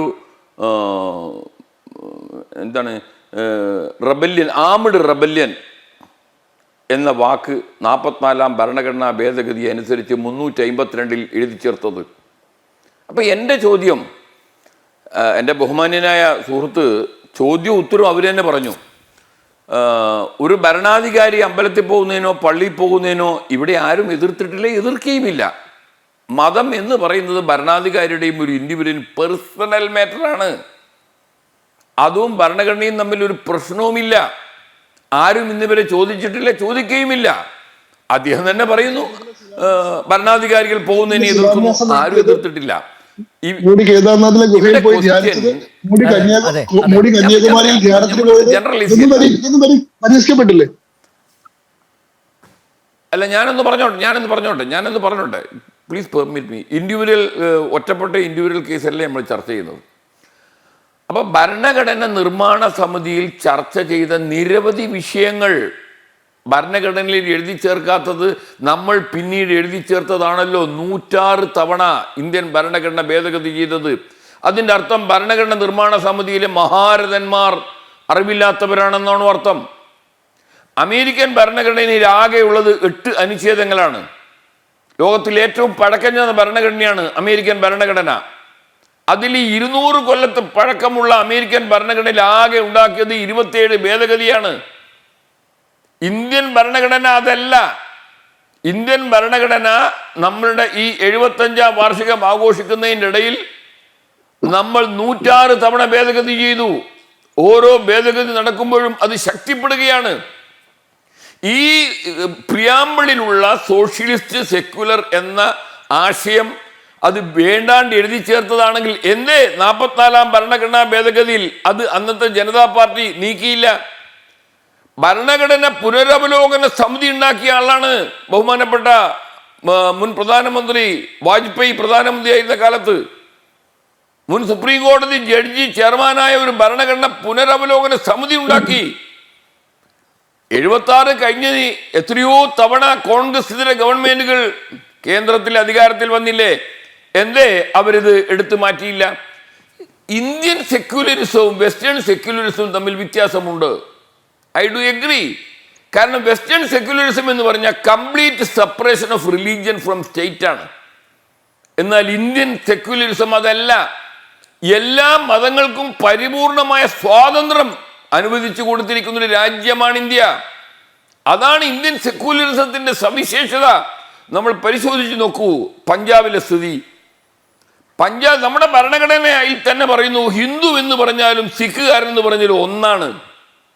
ലോകത്ത് ഇതുപോലെ ഉള്ള ഒരു ഇരു മതങ്ങൾ ഒന്നായി വർത്തിക്കുന്ന ഒരു ലോക രാജ്യങ്ങൾ കാണാൻ പറ്റുമോ?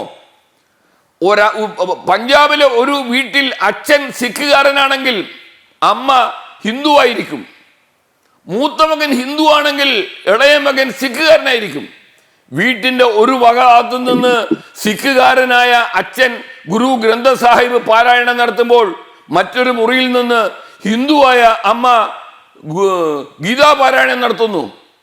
അവരുടെ വിവാഹം നടക്കുന്നത് ഹിന്ദു വിവാഹ നിയമം അനുസരിച്ചാണ്. മരണാനന്തര സ്വത്തുക്കൾ വീതം വെക്കുന്നത് ഹിന്ദു സക്സഷൻ ആക്ട് അനുസരിച്ചിട്ടാണ്. രണ്ട് മതങ്ങൾക്കും ഒരു നിയമമാണ്. വെസ്റ്റേൺ സെക്യുലറിസം ഇങ്ങനെയല്ല. ഇന്ത്യൻ സെക്യുലറിസം എന്ന് പറയുന്നത് it is reflected in each and every provisions of constitution. ആ ഭരണഘടനയിലെ ഓരോ വകുപ്പിന്റെയും അതിന്റെ പ്രതിഫലനമാണ് നമ്മളെ preamble. Equality before law, equal protection of law. നിയമത്തിന് മുമ്പിൽ എല്ലാവരും ഒരുപോലെയാണ്. സമത്വമല്ലേ സെക്യുലറിസം കൊണ്ട് വിഭാവനം ചെയ്യുന്നത്? സോഷ്യലിസം കൊണ്ട് വിഭാവനം ചെയ്യുന്നത്. അപ്പൊ സ്ഥിതി സമത്വം ഭരണഘടനയിലെ ഫണ്ടമെന്റൽ റൈറ്റ് ആണ്. Equality before law, equal protection of law. ഈ സോഷ്യലിസം എന്ന് പ്രിയാമ്പിളിൽ എഴുതി വെച്ചിരിക്കുന്നത് ആർട്ടിക്കിൾ 14 അതേ പദം തന്നെയാണ്. എല്ലാവർക്കും സ്ഥിതി സമത്വമാണ് നമ്മൾ വിഭാവനം ചെയ്യുന്നത്. ഞാൻ ചോദിക്കട്ടെ, ആദ്യത്തെ ഭരണഘടന പ്രഖ്യാപിച്ച അന്ന് മുതൽ എന്തേ ഒന്നാം ഭരണഘടനാ ഭേദഗതി ധൃതിപ്പെട്ട് നടത്തേണ്ടി വന്നത്? അന്ന് എലക്റ്റഡ് പാർലമെന്റ് ഇല്ല. ആർട്ടിക്കിൾ 368 അനുസരിച്ച് ഭരണഘടനാ ഭേദഗതിക്ക് രാജ്യസഭയിലും ലോകസഭയിലും വേണം. പ്രധാനപ്പെട്ട വകുപ്പുകൾ ഭേദഗതി ചെയ്യണമെങ്കിൽ അസംബ്ലി വേണം. അന്ന് അസംബ്ലി ഇല്ല, പ്രൊവിൻഷ്യൻ അസംബ്ലിയാണ്, നാട്ടുരാജാക്കന്മാരാണ്. പക്ഷേ ഒന്നാം ഭരണഘടനാ ഭേദഗതിയിൽ കൂടി ആർട്ടിക്കിൾ 15(4) നമ്മുടെ ഈ സംവരണം എന്ന ആശയം യാഥാർത്ഥ്യമാക്കിയത് പഴയ ഭരണഘടന നിർമ്മാണ സമിതിയിലെ മഹാരഥന്മാർ വിവരമില്ലാത്തതുകൊണ്ടാണോ? അല്ല, അന്നത്തെ കോണ്ടെക്സ്റ്റിൽ അവരത് ചേർത്തില്ല. പക്ഷേ പിന്നീട് സംവരണം ഉണ്ടായിരുന്നുവെങ്കിൽ ഇന്ത്യൻ കോണ്ടെക്സ്റ്റിൽ സംവരണം ഒരു അനിവാര്യമാണ്. അതല്ലേ മദ്രാസ് ഹൈക്കോടതിയുടെ ചമ്പകൻ രാജൻ കേസ്. ഇതൊരു കൂട്ടവട്ടമാണ്. ഇതിൽ വികലാംഗനുണ്ടാവും, നല്ല ആരോഗ്യവാനുണ്ടാവും. എല്ലാവരെയും ഒരുപോലെ കണക്കിലെടുക്കാൻ പറ്റില്ല. ഇന്ത്യൻ സൊസൈറ്റി എന്ന് പറഞ്ഞാൽ അതാണ്. അപ്പൊ ഭരണഘടനയിലെ വകുപ്പുകളിൽ ഉള്ള ആശയങ്ങളുടെ ഒരു സംഗ്രഹമാണ് ഈ പ്രിയാമ്പിൾ എഴുതി ചേർത്തിരിക്കുന്നത്. ഞാൻ ചോദിക്കട്ടെ, പ്രതിപക്ഷ നേതാക്കന്മാരെ അടിയന്തരാവസ്ഥയെയും 42-ാം ഭേദഗതിയെയും ഏറ്റവും എതിർക്കുന്നുണ്ടല്ലോ അന്നത്തെ പ്രതിപക്ഷം. പാർലമെന്റിന്റെ കാലാവധി, എന്റെ ബഹുമാന്യനായ അഭിഭാഷകൻ പറഞ്ഞതുപോലെ, പാർലമെന്റ് കാലാവധി 5 കൊല്ലത്തിൽ നിന്ന് 6 കൊല്ലമാക്കി. ആര്? 42-ാം ഭരണഘടനാ ഭേദഗതി പ്രകാരം. എപ്പോൾ? പാർലമെന്റിൽ പ്രതിപക്ഷം ഇല്ലാത്ത കാലത്ത്. 5 കൊല്ലം പൂർത്തിയാവുമ്പോൾ ഒരു മെമ്പർ സ്പീക്കർക്ക് കത്തെഴുതി, നിങ്ങളെ സൗജന്യത്തിന് പ്രതിപക്ഷത്തിന്റെ ശബ്ദമില്ലാതെ ഉണ്ടാക്കിയ നിയമത്തിൽ ഞാൻ തുടരാൻ ആഗ്രഹിക്കുന്നില്ല. ആ മെമ്പർ ആരാണെന്നറിയുമോ? മധുലിമയായിരുന്നു. അന്നത്തെ പ്രതിപക്ഷത്തുള്ള ഏതെങ്കിലും ഒരു മെമ്പർ BJP-യുടെ അന്നത്തെ ജനസംഘത്തിന്റെ, ഭാരതീയ ക്രാന്തിദളിന്റെ, സോഷ്യലിസ്റ്റ് പാർട്ടിയുടെ, മാർക്സിസ്റ്റ് പാർട്ടിയുടെ ഏതെങ്കിലും ഒരു മെമ്പർ 42-ാം ഭരണഘടനാ ഭേദഗതി നിയമവിരുദ്ധമാണെന്നും ഭരണഘടനാ വിരുദ്ധമാണെന്നും പറയുന്നവർ സൗജന്യമായി കിട്ടിയ കാലത്തെ ശമ്പളവും ആനുകൂല്യങ്ങളുമെല്ലാം 6-ാമത്തെ വർഷം വാങ്ങി കീശയിൽ ഇട്ടിട്ടാണ് അവർ പറയുന്നത് ഞങ്ങൾ ജനാധിപത്യ വിരുദ്ധമായ രീതിയിൽ ഉണ്ടാക്കിയ 42-ാം ഭരണഘടനാ ഭേദഗതിയെ ഞങ്ങൾ എതിർക്കുന്നു എന്ന്. 42-ാം ഭരണഘടനാ ഭേദഗതി എതിർക്കുന്നുണ്ടെങ്കിൽ എന്തേ അന്നത്തെ പ്രതിപക്ഷങ്ങൾ 6-ാമത്തെ വർഷം പാർലമെന്റ് മെമ്പർ സ്ഥാനം മധുലിമായിയുടെ മാതൃക അനുസരിച്ച് രാജിവെച്ചില്ല? അപ്പൊ 42-ാം ഭരണഘടനാ ഭേദഗതിയിൽ എഴുതി ചേർത്ത നിരവധി വകുപ്പുകൾ 44-ാം ഭേദഗതിയിൽ കൂടി മാറ്റിയില്ല. തൊഴിലാളികൾക്ക് വ്യവസായത്തിൽ പ്രാതിനിധ്യം വേണം എന്ന് ഡയറക്റ്റീവ് പ്രിൻസിപ്പിൾസിൽ എഴുതി ചേർത്തത് 42-ാം ഭരണഘടനാ ഭേദഗതിയിലാണ്. സൗജന്യ നിയമസഹായം വേണ്ട രീതിയിൽ എന്തിനാണ് പറയുന്നു? കുട്ടികളുടെ പരിരക്ഷയ്ക്ക് വേണ്ടി നിയമം ഉണ്ടാവണം.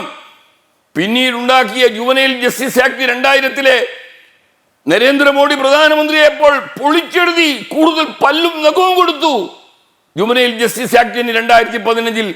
അതിൻ്റെയും കാരണഹേതു 42-ാം ഭരണഘടനാ ഭേദഗതിയിൽ കുട്ടികളുടെയും ഇപ്പോൾ നടന്നുകൊണ്ടിരിക്കുന്ന പോക്സോ നിയമത്തിന്റെ കാരണം 42-ാം ഭരണഘടനാ ഭേദഗതിയിൽ കുട്ടികളുടെ പരിരക്ഷയ്ക്ക് വേണ്ടി ഒരു വകുപ്പ് ഡയറക്റ്റീവ് പ്രിൻസിപ്പിൾസിൽ എഴുതി ചേർത്തതായിരുന്നു.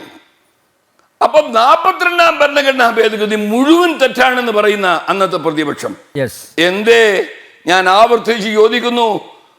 ഭരണഘടനാ വിരുദ്ധമായ രീതിയിൽ പാസാക്കിയ 6-ാമത്തെ കൊല്ലം ശമ്പളവും ആനുകൂല്യങ്ങളും വേണ്ട എന്ന് വെക്കാൻ സോഷ്യലിസ്റ്റ് നേതാവ് മധുലിമായിയുടെ പാത അനുസരിക്കാൻ എന്തേ നമ്മുടെ രാജ്യത്തെ കമ്മ്യൂണിസ്റ്റ് പാർട്ടിയോ AK ഗോപാലൻ ഉണ്ടെന്ന്? കേരളത്തിൽ EMS നമ്പൂതിരിപ്പാടുണ്ട്. EMS 6-ാമത്തെ കൊല്ലം 5 വർഷം പൂർത്തിയായപ്പോൾ രാജിവെച്ചോ? ഇല്ല. അപ്പൊ സ്വന്തം കാര്യം നേടാൻ വേണ്ടി ഭരണഘടനാ വിരുദ്ധമാണെങ്കിലും ശരി എന്ന് 42-ാം ഭരണഘടനാ ഭേദഗതിയെ അംഗീകരിച്ചവരാണ് ഭാഗികമായി ഇന്ത്യയിൽ അന്നത്തെ പ്രതിപക്ഷം. പിന്നെ പ്രതിപക്ഷമില്ലാതെ നിയമം ഉണ്ടാക്കുക. ഇന്ത്യയിൽ ഇപ്പോൾ നരേന്ദ്രമോദിയും അമിത്ഷായും കൂടി ഉണ്ടാക്കിയ ഭാരതീയ ന്യായ സംഹിത, ഭാരതീയ BNSS അതെല്ലാം ഉണ്ടാക്കിയത് എങ്ങനെയാണ്? പ്രതിപക്ഷങ്ങളെ മുഴുവനും പുറത്തു നിർത്തി സസ്പെൻഡ് ചെയ്തു. അതുകൊണ്ടാണ് കോൺഗ്രസ് പറഞ്ഞത് അപ്രഖ്യാപിതമായ അടിയന്തരാവസ്ഥയാണ്. അന്ന് പ്രതിപക്ഷം ജയിലിലായിരുന്നല്ലോ അടിയന്തരാവസ്ഥ കാലത്ത്. വർഗീയ കലാപങ്ങൾ ഇല്ലാത്ത ഇന്ത്യയുടെ ചരിത്രത്തിലെ 21 മാസം അടിയന്തരാവസ്ഥ കാലമായിരുന്നു. പറ്റുമോ? ഗുജറാത്ത് വംശഹത്യ നടന്നത് അടിയന്തരാവസ്ഥ കാലത്തായിരുന്നില്ല. ഞാൻ അതിലേക്ക് വരാം. ശ്രീജിത് പണിക്ക, അഡ്വക്കേറ്റ് ആസഫ് അലിയുടെ വാദം, അതായത് ഈ ഭരണഘടനാ നിർമ്മാണ സമയത്ത് വിട്ടുപോയതാണ് സോഷ്യലിസ്റ്റ് സെക്കുലർ ഉൾപ്പെടുത്താൻ എന്നുള്ളതാണ്.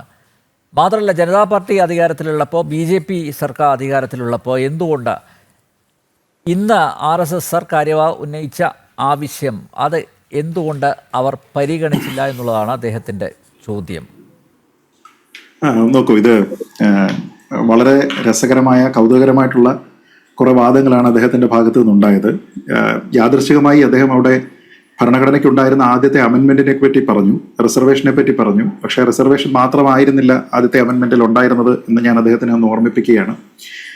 രമേഷ് താപ്പർ എന്നൊരാൾ മദ്രാസ് ഗവൺമെന്റിനെതിരെ കൊടുത്തിരുന്ന 1950-ലെ ഒരു കേസ്, ഒപ്പം ബ്രിജ്ഭൂഷൺ ഡൽഹി ഗവൺമെന്റിനെതിരെ കൊടുത്തിരുന്ന ഒരു കേസ്, ഈ 2 കേസുകളിലും ഈ കേസ് കൊടുത്തിരുന്ന ആൾക്കാരാണ് ജയിച്ചത്. അതിന്റെ പ്രധാനപ്പെട്ട കാരണം അവരുടെ ആവിഷ്കാര സ്വാതന്ത്ര്യത്തിനും അഭിപ്രായ സ്വാതന്ത്ര്യത്തിനും നിയന്ത്രണം ഏർപ്പെടുത്താൻ അതാത് സംസ്ഥാനങ്ങൾക്ക് അധികാരമില്ല എന്നാണ് കോടതി വിധിച്ചത്. എന്ന് വെച്ചാൽ നമ്മൾ ഇപ്പോഴും പറയുമ്പോൾ, കോൺഗ്രസ്സുകാരൊക്കെ എപ്പോഴും പറയുന്നതാണ് ആവിഷ്കാര സ്വാതന്ത്ര്യത്തിന്റെ അഭിപ്രായ സ്വാതന്ത്ര്യത്തിന്റെ അപ്പോസ്തലനാണ് ജവഹർലാൽ നെഹ്റു എന്ന് പറയുമ്പോൾ, നമ്മുടെ നാട്ടിൽ ഈ രീതിയിൽ പ്രസ് സെൻസർഷിപ്പ് പാടില്ല എന്ന് വളരെ കൃത്യമായിട്ട് കോടതി പറഞ്ഞപ്പോൾ, അതിന് ഭരണഘടനയെ ഉദ്ധരിച്ചുകൊണ്ട് തന്നെ കോടതി പറഞ്ഞപ്പോൾ, അങ്ങനെയല്ല, അഭിപ്രായ സ്വാതന്ത്ര്യത്തിന് നിയന്ത്രണങ്ങൾ ഉണ്ടാകണം എന്ന് പറഞ്ഞുകൊണ്ട് കേന്ദ്ര ഗവൺമെന്റ് കൊണ്ടുവന്നിരുന്ന അഭിപ്രായ സ്വാതന്ത്ര്യത്തിന് ആർട്ടിക്കിൾ 19(1) ഉണ്ടായിരുന്ന അഭിപ്രായ സ്വാതന്ത്ര്യവുമായി ബന്ധപ്പെട്ട ക്ലോസുകൾക്ക് നിയന്ത്രണം കൊണ്ടുവന്നത് ഇതേ 1-ാം ഭേദഗതിയിൽ കൂടിയായിരുന്നു. അത് ജവഹർലാൽ നെഹ്റു തന്നെയായിരുന്നു. 2, ഇവിടെ ഈ നമ്മുടെ കോൺസ്റ്റിറ്റ്യൂവന്റ് അസംബ്ലി ഡിബേറ്റുകളിലേക്കാണ് പോകേണ്ടത്. എന്തുകൊണ്ടാണ് നമ്മുടെ ഭരണഘടനയിൽ സോഷ്യലിസ്റ്റ് എന്നോ സെക്യുലർ എന്നോ എഴുതിയില്ല എന്നുള്ളതുമായി ബന്ധപ്പെട്ട് അത് ഒരു ആഫ്റ്റർ തോട്ടായിരുന്നോ അതോ അന്ന് ആ തോട്ട് ഇല്ലായിരുന്നോ, ഈ കാര്യങ്ങളെപ്പറ്റി അറിയണമെങ്കിൽ നമ്മൾ വളരെ കൃത്യമായിട്ട് കോൺസ്റ്റിറ്റ്യൂവന്റ് അസംബ്ലി ഡിബേറ്റുകളിലേക്ക് പോകണം. എക്സ്റ്റെൻസീവായിട്ട് അവിടെ ഡിസ്കസ് ചെയ്തിരിക്കുന്നതാണ് ഈ സെക്യുലർ പ്രിൻസിപ്പിൾ ആണെങ്കിലും സോഷ്യലിസ്റ്റ് പ്രിൻസിപ്പിൾ ആണെങ്കിലും. അപ്പോൾ അതിൽ ഏറ്റവും പ്രധാനപ്പെട്ട ഒരു കാര്യം അംബേദ്കർ തന്നെ അന്ന് പറഞ്ഞിരുന്ന ഒരു കാര്യമുണ്ട്. നമ്മുടെ ഭരണഘടനയിലുള്ള എല്ലാ പ്രൊവിഷനുകളിലും സോഷ്യലിസവും ഈ സെക്യുലറിസവും എല്ലാം അടങ്ങിയിരിപ്പുണ്ട്, അതിൽ ഉൾച്ചേർന്നിരിക്കുന്നതാണ്. അങ്ങനെ ഉൾച്ചേർത്തിരിക്കുന്ന തത്വങ്ങളെ നമ്മൾ എക്സ്പ്ലിസിറ്റ് ആയിട്ട് അതിലേക്ക് എഴുതി ചേർക്കേണ്ടതില്ല എന്നാണ് പറഞ്ഞത്. അപ്പോൾ വളരെ തോട്ട്ഫുള്ളി ആണ് നമ്മൾ ഇതിന്റെ പ്രിയാമ്പിളൊക്കെ തന്നെ ഡിസൈൻ ചെയ്തത്. അങ്ങനെ വരുന്ന സമയത്ത് നമ്മൾ വളരെ കൃത്യമായ തീരുമാനമെടുക്കുകയാണ്. നമ്മുടെ എല്ലാ ക്ലോസുകളും, അത് വേണമെങ്കിൽ ഉദാഹരണ സഹിതം പറയാൻ കഴിയും, അങ്ങനെയുള്ള എല്ലാ ക്ലോസുകളിലും സെക്യുലറിസം അണ്ടർലൈങ് ആണ്, അതേപോലെ തന്നെ സോഷ്യലിസം അണ്ടർലൈങ് ആണ്. അതുകൊണ്ട് തന്നെ അതിനെ എക്സ്പ്ലിസിറ്റ് ആയിട്ട് എഴുതേണ്ടതില്ല. നമ്മൾ വീണ്ടും അല്ലെങ്കിൽ ചോദിക്കേണ്ടി വരും, ഇവിടെ പറഞ്ഞില്ലേ ഈ 106 അമെന്റ്മെന്റുകളിലേക്ക് നമ്മൾ എത്തിയിരിക്കുമ്പോൾ പണ്ടുണ്ടായിരുന്ന ആൾക്കാർക്ക് ഇത്രത്തോളം തെറ്റുപറ്റിയോ അതോ അവർക്ക് ദീർഘവീക്ഷണം ഇല്ലായിരുന്നോ എന്നൊക്കെ ആൾക്കാർ സംശയിക്കുമെന്ന് പറഞ്ഞു കഴിഞ്ഞാൽ, ഈ ഭരണഘടന നിലവിൽ വന്നതിന് ശേഷം 1975 42ാം അമെന്റ്മെന്റ് എഴുതി ചേർക്കുന്ന സമയത്ത് വളരെ കുറച്ചു കാലം മാത്രമേ ആയിട്ടുള്ളല്ലോ ഈ ഭരണഘടന നമുക്ക് കിട്ടിയതിന് ശേഷം. അപ്പൊ ഇവർക്ക് യാതൊരു വിധത്തിലുള്ള തോട്ടും ഇല്ലാതിരുന്നിട്ടാണോ അന്ന് അങ്ങനെ വന്നത്? അങ്ങനെയല്ല. അതിലെ ഏറ്റവും പ്രധാനപ്പെട്ട കാര്യം ഒന്ന്, നമ്മുടെ രാജ്യത്തിന് ഒരു ഔദ്യോഗിക മതമില്ല എന്നുള്ളതാണ്. നമ്മളൊരു തിയോക്രാറ്റിക് സ്റ്റേറ്റ് അല്ല. നമ്മുടെ സമീപത്തുള്ള പല രാജ്യങ്ങളും അങ്ങനെ തന്നെ ആയിരിക്കെ നമ്മൾ ഒരിക്കലും അങ്ങനെ ആയിരുന്നില്ല. നമുക്കൊരു സ്റ്റേറ്റ് റിലിജിയൻ ഇല്ല. അത് വളരെ തോട്ട്ഫുള്ളി ചെയ്തിരുന്നതാണ്. നമ്മുടെ സംസ്കാരം എന്ന് പറയുന്നത് ഹൈന്ദവ സംസ്കാരമാണ് എന്നും ഇവിടുത്തെ മെജോറിറ്റി ആയിട്ടുള്ള വിഭാഗം ഹിന്ദുക്കളാണ് എന്നും തിരിച്ചറിഞ്ഞുകൊണ്ടും നമുക്കൊരു ഔദ്യോഗികമായിട്ടുള്ള ഒരു സ്റ്റേറ്റ് റിലിജിയൻ വേണ്ട എന്നൊന്ന് തീരുമാനിക്കുകയാണ്. അപ്പൊ അത് ഔദ്യോഗികമായിട്ടുള്ള ഒരു തീരുമാനമാണ്. അതുകൊണ്ട് അതിനെ പ്രത്യേകിച്ച് ഇവിടെ സെക്യുലർ ആണ് എന്ന് എഴുതി ചേർക്കേണ്ടതില്ല. ഈ ചർച്ചയിൽ ഇതിനോടകം തന്നെ പറഞ്ഞതുപോലെ സോഷ്യലിസത്തിന്റെ കോണ്ടെക്സ്റ്റിൽ മാത്രമല്ല സെക്യുലറിസത്തിന്റെ കോണ്ടെക്സ്റ്റിൽ കൂടി നമുക്ക് പറയാൻ കഴിയുന്നതാണ് ആർട്ടിക്കിൾ 14, ഇന്നത്തെ ആർട്ടിക്കിൾ 14 ആയിട്ടുള്ള equality before law and equal protection before law. എല്ലാ ആൾക്കാരെയും, നിങ്ങൾ ഏത് മതവിഭാഗത്തിലുള്ളതാണെങ്കിലും, നിങ്ങൾ ഏത് ലിംഗത്തിലുള്ളതാണെങ്കിലും, നിങ്ങൾ ഏത് സ്ഥലത്ത് താമസിക്കുന്ന ആൾക്കാരാണെങ്കിലും നിങ്ങൾക്ക് സമത്വമുണ്ട് എന്ന് പറയുന്ന സമയത്ത് നിങ്ങളുടെ എല്ലാ കാര്യങ്ങളിലുമുള്ള സമത്വമാണ്, നിങ്ങളുടെ ആരാധനാ സ്വാതന്ത്ര്യം ഉൾപ്പെടെയുള്ള കാര്യങ്ങൾ. പിന്നെ എക്സ്പ്ലിസിറ്റ് ആയിട്ട് നിങ്ങളുടെ ഫെയ്ത്തിനെ പറ്റി പറയുന്നതിന് വേണ്ടിയിട്ടാണ് ആർട്ടിക്കിൾസ് 25 മുതൽ 28 വരെ ഉണ്ടാക്കിയിരിക്കുന്നത്. അവിടെയും പറയുന്നത് നിങ്ങൾക്ക് നിങ്ങളുടെ മതത്തിന്റെ നിഷ്ഠകൾക്കനുസരിച്ച് according to the tenets of your religion നിങ്ങൾക്ക് അതിനെ പ്രാക്ടീസ് ചെയ്യാം, പ്രൊപ്പഗേറ്റ് ചെയ്യാം, എന്ത് വേണമെങ്കിലും ചെയ്യാം, അതിനുള്ള അധികാരമുണ്ട്. അപ്പൊ അതിനു വേണ്ടിയിട്ട് ഫ്രീഡം ഓഫ് റിലിജിയൻ നിങ്ങൾ കൊടുക്കുന്നു എന്ന് വെച്ചാൽ എല്ലാ മതങ്ങളെയും ഞങ്ങൾ ഒരുപോലെ കൺസിഡർ ചെയ്യുന്നു എന്നാണ്. അപ്പൊ അതില് നമ്മൾ ഉപ്പെടുത്തു വെച്ചതിന് ശേഷം ഇതിന് ഉപ്പുണ്ട് എന്ന് എഴുതി വെക്കേണ്ട ആവശ്യമില്ല എന്നത് തന്നെയാണ് അന്ന് അവർ ചെയ്തിരുന്നത്. കാരണം ഉപ്പിന് ഉപ്പ് രുചിയാണ് അതിനെ ഉപ്പാക്കി മാറ്റുന്നത്. അതുകൊണ്ട് എക്സ്പ്ലിസിറ്റ് ആയിട്ട് അതിനെ എഴുതണ്ട എന്ന് തീരുമാനിച്ചു. ഇതേപോലെ സോഷ്യലിസ്റ്റ് പ്രിൻസിപ്പിളിലേക്ക് നമ്മൾ പോയി കഴിഞ്ഞാൽ ഡയറക്റ്റീവ് പ്രിൻസിപ്പിൾസിൽ നമ്മൾ നോക്കിക്കോളൂ. ഇന്നത്തെ ആർട്ടിക്കിൾ 38 എന്താണ് അതിൽ പറയുന്നത്? എന്ത് കാര്യത്തിന് വേണ്ടിയിട്ടാണ് സർക്കാർ ചെയ്യുന്നത്? ഇനിക്വാലിറ്റി ഇൻ ഇൻകം അതിനെ മിനിമൈസ് ചെയ്യുന്നതിന് വേണ്ടിയിട്ട് സർക്കാർ ശ്രമിക്കുന്നു, അല്ലെ? അത് എന്ന് വെച്ച് കഴിഞ്ഞാൽ ആൾക്കാരുടെ വിഭവങ്ങളെല്ലാം തന്നെ കൃത്യമായ രീതിയിൽ എല്ലാ ആൾക്കാരിലേക്കും എത്തിക്കുന്നതിന് ഗവൺമെന്റ് സ്ട്രൈവ് ചെയ്യുക എന്നുള്ള ഒരു കാര്യമുണ്ട്. ആൾക്കാരുടെ ഇടയിൽ ഏതെങ്കിലും തരത്തിൽ അവരുടെ സ്റ്റാറ്റസിന്റെ കാര്യത്തിൽ, അവർക്ക് ലഭ്യമാകുന്ന ഫെസിലിറ്റീസിന്റെ കാര്യത്തിൽ, അവർക്ക് ലഭ്യമാകുന്ന അവസരങ്ങളുടെ കാര്യത്തിൽ എന്തെങ്കിലും തരത്തിലുള്ള അസമത്വം നിലനിൽക്കുന്നുണ്ടെങ്കിൽ ആ അസമത്വം ഇല്ലായ്മ ചെയ്യുക എന്ന് പറഞ്ഞു കഴിഞ്ഞാൽ സോഷ്യലിസമാണ്. അതേപോലെ ഇത് ഏതെങ്കിലും ഒരു വ്യക്തിക്ക് മാത്രമല്ല, കൂട്ടായി ഒരു വ്യക്തികളുടെ ഗ്രൂപ്പ് ആണെങ്കിൽ പോലും ആ ഗ്രൂപ്പിന് പോലും ഈ കാര്യങ്ങളെല്ലാം തന്നെ സ്ഥിതി സമത്വം എന്ന് പറയുന്നത് ബാധകമാണ് എന്ന് പറഞ്ഞു കഴിഞ്ഞാൽ അത് വീണ്ടും നമ്മൾ നോക്കുമ്പോൾ പ്രിൻസിപ്പിൾ ഓഫ് സോഷ്യൽ ഓർഡർ ആണ്. കാരണം നിങ്ങൾക്ക് ജസ്റ്റിസിന്റെ കാര്യത്തിലാണെങ്കിൽ, നിങ്ങൾക്ക് ധനപരമായിട്ടുള്ള കാര്യങ്ങളാണെങ്കിൽ, സാമൂഹ്യമായിട്ടുള്ള അവസ്ഥയുടെ കാര്യത്തിലാണെങ്കിൽ, രാഷ്ട്രീയ സ്വാതന്ത്ര്യമാണെങ്കിൽ, ഈ കാര്യങ്ങളിലെല്ലാം തന്നെ സോഷ്യൽ ഓർഡറിനെ മെയിൻറ്റെയിൻ ചെയ്യുകയാണ് ആർട്ടിക്കിൾ 38 വളരെ പറയുന്നുണ്ട്. അപ്പൊ നിങ്ങളുടെ വെൽഫെയറിന് വേണ്ടിയിട്ടാണ് അത് പ്രവർത്തിക്കുന്നത്. അതേപോലെ തന്നെ മെറ്റീരിയൽ റിസോഴ്സസിന്റെ കാര്യം പറയുന്നുണ്ട്. എങ്ങനെയാണ് അതിന്റെ ഓണർഷിപ്പ്, എങ്ങനെയാണ് അതിന്റെ നിയന്ത്രണം, ഈ കാര്യങ്ങളുമായി ബന്ധപ്പെട്ട് വളരെ കൃത്യമായിട്ട് എല്ലാ ആൾക്കാർക്കും ഇതിനെ ഡിസ്ട്രിബ്യൂട്ട് ചെയ്യുന്നു കോമൺ ഗുഡിന് വേണ്ടിയിട്ട് എന്നാണ് ആർട്ടിക്കിൾ 39. അപ്പൊ ഈ പറഞ്ഞിരിക്കുന്ന കാര്യങ്ങളെല്ലാം തന്നെ നമ്മുടെ ഭരണഘടനയുടെ ഭാഗമായിട്ട് നേരത്തെ തന്നെ ഉള്ളതാണ്. അതിനർത്ഥം നമുക്കിവിടെ പ്രത്യേകമായി ഒരു പ്രത്യേക എക്കണോമിക് സിസ്റ്റത്തിലാണ് ഞങ്ങൾ വർക്ക് ചെയ്യുന്നത്, സോഷ്യലിസ്റ്റ് രീതിയിലാണ് ഞങ്ങൾ പിന്തുടരുന്നത് എന്ന് എക്സ്പ്ലിസിറ്റ് ആയിട്ട് എഴുതേണ്ടതില്ല. അതുമായി ബന്ധപ്പെട്ട് പോലും പാർലമെന്റിൽ ചർച്ചകൾ ഉണ്ടായിരുന്ന സമയത്ത് BR അംബേദ്കർ പറഞ്ഞത് നമ്മുടെ രാജ്യത്തിനെ നയിക്കേണ്ടുന്ന, നിയന്ത്രിക്കേണ്ടുന്ന, നമ്മുടെ രാജ്യം സ്വീകരിക്കേണ്ടുന്ന സാമ്പത്തിക മോഡൽ എന്തായിരിക്കണം എന്നതുമായി ബന്ധപ്പെട്ട് നമ്മൾ ഇന്നൊരു തീരുമാനമെടുക്കേണ്ടതില്ല. കാരണം അത് കാലത്തിനനുസരിച്ച് ഇവോൾവ് ചെയ്യുന്നതാണ്. നമ്മൾ എല്ലാ കാലവും സോഷ്യലിസ്റ്റ് ആയിരിക്കും എന്ന രീതിയിലത്തേക്കൊന്നും തന്നെ തീരുമാനിക്കേണ്ടതില്ല. പക്ഷെ അന്നത്തെ രാജ്യത്തിന്റെ ആവശ്യം സോഷ്യലിസം ആയിരുന്നു, വലിയ ഡിസ്പാരിറ്റി ഉണ്ടായിരുന്നു. അതുകൊണ്ട് തന്നെ സ്റ്റേറ്റ് അതിൽ ഇടപെടണം എന്നുണ്ടായിരുന്നത് കൊണ്ടാണ് ഈ രീതിയിലത്തേക്കുള്ള പ്രൊവിഷൻസ് എല്ലാം വരുന്നത്. അപ്പൊ അതിനർത്ഥം ഇൻഹറന്റ് ആയിട്ട് നമ്മുടെ രാജ്യം ഏതെങ്കിലും ഒരു പ്രത്യേക മതത്തിനെ ഫേവർ ചെയ്യുന്നു എന്ന അർത്ഥമില്ല. നേരത്തെ ഈ പറഞ്ഞതുപോലെ separation of church and state എന്ന് പറയുന്ന ഒരു പോളിസി അല്ല നമ്മൾ സ്വീകരിക്കുന്നത്, മറിച്ച് സർവ്വമത സമഭാവമാണ്. എല്ലാ ആൾക്കാരെയും നമ്മൾ ഒരേപോലെ കാണുന്നു, എല്ലാ മതങ്ങൾക്കും ഒരേപോലെ സ്വാതന്ത്ര്യം കൊടുക്കുന്നു. ഏറ്റവും വലിയ പോപ്പുലേഷൻ ആയിട്ടുള്ള ഹിന്ദു പോപ്പുലേഷനും ഏറ്റവും ചെറിയ പോപ്പുലേഷൻ ആയിട്ടുള്ള സ്വരാഷ്ട്രീയനിസത്തിൽ വിശ്വസിക്കുന്ന ആൾക്കാർക്കും നമ്മൾ ഒരേ തരത്തിലുള്ള സ്വാതന്ത്ര്യമാണ് എല്ലാ കാര്യത്തിലും കൊടുക്കുന്നത്. അപ്പൊ അങ്ങനെ വെച്ച് കഴിഞ്ഞാൽ നമ്മളിവിടെ എഴുതി വെച്ചുകൊണ്ട് നെറ്റിക്ക് എഴുതി ഒട്ടിച്ച് സെക്കുലർ ആകേണ്ടത് ആവശ്യമുണ്ടായിരുന്നില്ല. അപ്പൊ എന്തുകൊണ്ടാണ് ഈ 42ാം അമെന്റ്മെന്റ് വന്നിരിക്കുന്നത്? 42ാം അമെന്റ്മെന്റ് വന്നിരിക്കുന്നതിൽ പല കാരണങ്ങളുണ്ടായിരുന്നു. സോഷ്യലിസ്റ്റ് എന്നുള്ള ഒരു പേര് അവിടെ കൊണ്ടുവന്നിരിക്കുന്നത് ഇന്ദിരാഗാന്ധിക്ക് അവർ ചെയ്തിരുന്ന പല നടപടികളെയും ന്യായീകരിക്കുന്നതിന്റെ കൂടി ആവശ്യമായിട്ട് ഒരു പോളിസി മേക്കിങ്ങിന്റെ ഭാഗമായിട്ടാണ് വെക്കുന്നത്. കാരണം ഇവിടെ നാഷണലൈസേഷൻ നടന്നുകൊണ്ടിരിക്കുന്ന ഒരു കാലമാണ്, ലാൻഡ് റിഫോംസ് നടന്നുകൊണ്ടിരിക്കുന്ന കാര്യമാണ്, കുറേയധികം സാമ്പത്തികമായിട്ടുള്ള നിയന്ത്രണങ്ങൾ അടിയന്തരാവസ്ഥ കാലത്ത് അവർ ഏറ്റെടുക്കുകയും ചെയ്തിട്ടുണ്ട്. ഇതിലാരും ചോദ്യം ചെയ്യാതിരിക്കാൻ സോഷ്യലിസ്റ്റ് എന്നൊരു കാര്യം ഇവിടെ എഴുതി വെച്ചു. ആൾക്കാർക്ക് ഈ രീതിയിലത്തേക്ക് ഒരു വിവേചനപരമായിട്ട് പെരുമാറുന്നില്ല എന്ന രീതിയിലത്തേക്ക് ബോധ്യം വരുത്തുന്നതിന് വേണ്ടിയിട്ട് ഈ ഒരു ഐഡിയോളജിയുടെ ഭാഗമായിട്ട് സെക്യുലർ എന്ന് എഴുതി ചേർത്ത് വെച്ചു. അപ്പൊ ഞാൻ ചോദിക്കുന്നത്, നിങ്ങൾക്ക് ഇത് വേണ്ട, ഇങ്ങനെ പ്രത്യേകിച്ച് നമ്മൾ എഴുതി വെക്കേണ്ടതില്ല എന്ന് അംബേദ്കറും നെഹ്റുവും കൂടി ഇരുന്നിരുന്ന ഒരു സഭ, നമ്മളെപ്പോഴും മഹാരഥന്മാരെ പറ്റി പറയുമ്പോൾ അവരുടെ പേര് പറഞ്ഞിട്ടാണല്ലോ പറയുക. അപ്പൊ അംബേദ്കറും നെഹ്റുവും കൂടി ഇരുന്നിരുന്ന ഒരു സഭ ഇങ്ങനെ പ്രത്യേകമായിട്ട് എക്സ്പ്ലിസിറ്റ് ആയിട്ട് എഴുതി വെക്കേണ്ടതില്ല എന്ന് തീരുമാനിക്കുകയും അതിനുശേഷം പിന്നീട് സ്വാർത്ഥ ലാഭത്തിന് വേണ്ടി ഇന്ദിരാഗാന്ധി രാജ്യത്തിന്റെ ഭരണം ഏകപക്ഷീയമായി പിടിച്ച് നമ്മുടെ രാജ്യത്തെ ഏറ്റവും കറുത്ത ഇടിലേക്ക് തള്ളിവിടുന്ന ഭരണം നടത്തിയിരുന്ന സമയത്ത് ഇതിനെയെല്ലാം അവിടെ എഴുതി ചേർക്കുകയും ചെയ്തിരുന്നപ്പോ ഇതിൽ ഏതാണ് ഏറ്റവും വലിയ മഹാരഥൻ എന്ന് ചോദിച്ചു കഴിഞ്ഞാൽ ഞാനിപ്പോഴും അംബേദ്കറിനും നെഹ്റുവിനും ഒപ്പം തന്നെയാണ്. അത്ര ഡൈവേഴ്സ് ആയിട്ടുള്ള ഒരു സഭയാണ്, എല്ലാ ആൾക്കാർക്കും അഭിപ്രായം പ്രകടിപ്പിക്കാൻ കഴിയുന്ന ഒരു സഭയിലാണ് ഇതൊക്കെ രൂപപ്പെട്ടു വന്നത്. അതല്ലാതെ പ്രതിപക്ഷം അവിടെ ഇല്ലാതിരിക്കുന്ന ഏതെങ്കിലും പ്രതിപക്ഷ അംഗങ്ങൾ ഉണ്ടെങ്കിൽ അവർ ജയിലിൽ കിടക്കുന്ന, ഏകപക്ഷീയമായി ബില്ല് കൊണ്ടുവന്ന് അവതരിപ്പിച്ചിട്ട് അത് ഒപ്പിട്ട് വാങ്ങാവുന്ന, എനിക്ക് അധികാരം അല്ലെങ്കിൽ എന്റെ അധികാരം കവർന്നെടുക്കുന്നതിന് വേണ്ടി എന്റെ തെരഞ്ഞെടുപ്പിൽ ഞാൻ എന്റെ സർക്കാർ സംവിധാനത്തിനെയോ എന്റെ സൈന്യത്തിനെ തെറ്റായി ഉപയോഗിച്ചുകൊണ്ട് എനിക്ക് ഇലക്ഷൻ വേദികൾ ഞാൻ നിർമ്മിച്ചിരിക്കുന്ന, ഞാൻ എന്റെ സെർവിംഗ് ആയിട്ടുള്ള സർക്കാർ ഉദ്യോഗസ്ഥരെ എന്റെ തെരഞ്ഞെടുപ്പിന്റെ ക്യാമ്പയിന്റെ ഭാഗമായിട്ട് ഞാൻ ഉപയോഗിച്ചിരിക്കുന്ന എന്റെ തെരഞ്ഞെടുപ്പിനെ ഒരു കോടതി ഈ നാട്ടിൽ അസാധുവാക്കുന്ന സമയത്ത് അധികാരം പിടിച്ചെടുക്കുന്നതിന്, കൈപ്പിടിയിൽ ഒതുക്കുന്നതിന്, അസേർപ്പ് ചെയ്യുന്നതിന് വേണ്ടിയിട്ട് ഞാൻ ഉണ്ടാക്കിയിരിക്കുന്ന ഒരു നിയമത്തിനെ എന്നെ സംരക്ഷിക്കുന്നതിന് വേണ്ടി കുറെ പ്രൊവിഷൻസ് ഉണ്ടാക്കിയിരിക്കുകയാണെങ്കിൽ അത് തെറ്റാണ്. അതിൽ എന്തുകൊണ്ട് കുറെ കാര്യങ്ങൾ അണ്ടുവായി, എന്തുകൊണ്ട് കുറെ കാര്യങ്ങൾ അവിടെ നിന്നു എന്ന് നോക്കിക്കഴിഞ്ഞാൽ നോക്കൂ, ഇന്ദിരാഗാന്ധിക്ക് അവർ ചെയ്തിരുന്ന തെറ്റിന്റെ ശിക്ഷ പോലും കിട്ടിയിട്ടുണ്ടോ? നമ്മൾ അങ്ങനെ ഒന്ന് ആലോചിച്ച് നോക്ക്. എന്നാൽ പിന്നീട് വരുന്ന ആൾക്കാരോട് നമ്മൾ ചോദിക്കേണ്ടത്, നിങ്ങൾ ഇതിനെ ഇവിടെ നിയന്ത്രിച്ച് നിർത്തുന്നു എന്ന് മാത്രമല്ലല്ലോ, അവർക്ക് ആ ശിക്ഷ വാങ്ങിക്കൊടുക്കാനല്ലേ?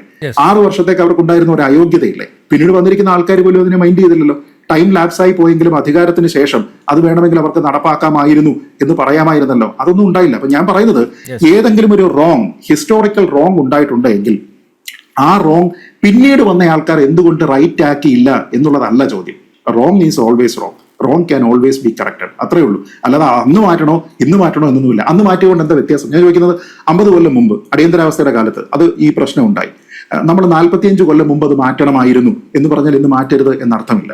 ഞാൻ പറയുന്നത്, ഈ സോഷ്യലിസ്റ്റ് അല്ലെങ്കിൽ സെക്യുലർ എന്ന പേരില്ലാതെയും നമ്മുടെ രാജ്യം അങ്ങനെ തന്നെ ആയിരുന്നു നിലനിന്നിരുന്നത് എന്നതിന്റെ ഏറ്റവും നല്ല ഉദാഹരണം ജവഹർലാൽ നെഹ്റുവും നമ്മുടെ ഭീംറാവു അംബേദ്കറും ചേർന്നെടുത്തിരുന്ന ആ തീരുമാനമാണ്, ആ സഭയുടെ മൊത്തത്തിലുള്ള തീരുമാനമാണ്. അതിനെ മറികടന്നുകൊണ്ട് നമുക്ക് ഇതിനെ അങ്ങനെ എഴുതി വെച്ചത് കൊണ്ട് സെക്യുലർ ആയി എന്നോ എഴുതി വെച്ചത് കൊണ്ട് സോഷ്യലിസ്റ്റ് ആയി എന്നോ അർത്ഥമില്ല. അതിൽ നടക്കുന്ന പറഞ്ഞിരിക്കുന്ന പ്രിൻസിപ്പിൾസ്, ആ പ്രിൻസിപ്പിൾസിനെ നടപ്പാക്കാൻ ശ്രമിക്കുന്നിടത്താണ് എക്കണോമിക് റിഫോംസ് ആണെങ്കിലും സ്ഥിതി സമത്വമാണെങ്കിലും മത സ്വാതന്ത്ര്യമാണെങ്കിലും നമ്മൾ അനുവദിക്കുന്നത് എന്നുള്ളതാണ് വസ്തുത. ശ്രീ റെജി ലോക്കോസ്, ഭരണഘടന പൊളിച്ചെഴുതണം എന്നല്ല RSS സർക്കാർ ആവശ്യപ്പെട്ടത്. അത്തരത്തിലുള്ളൊരു വ്യാഖ്യാനം ഇപ്പോൾ കൊടുക്കുന്നുണ്ട്, പ്രത്യേകിച്ച് കോൺഗ്രസ് ഇടതുപക്ഷ ഹാൻഡിലുകളിൽ.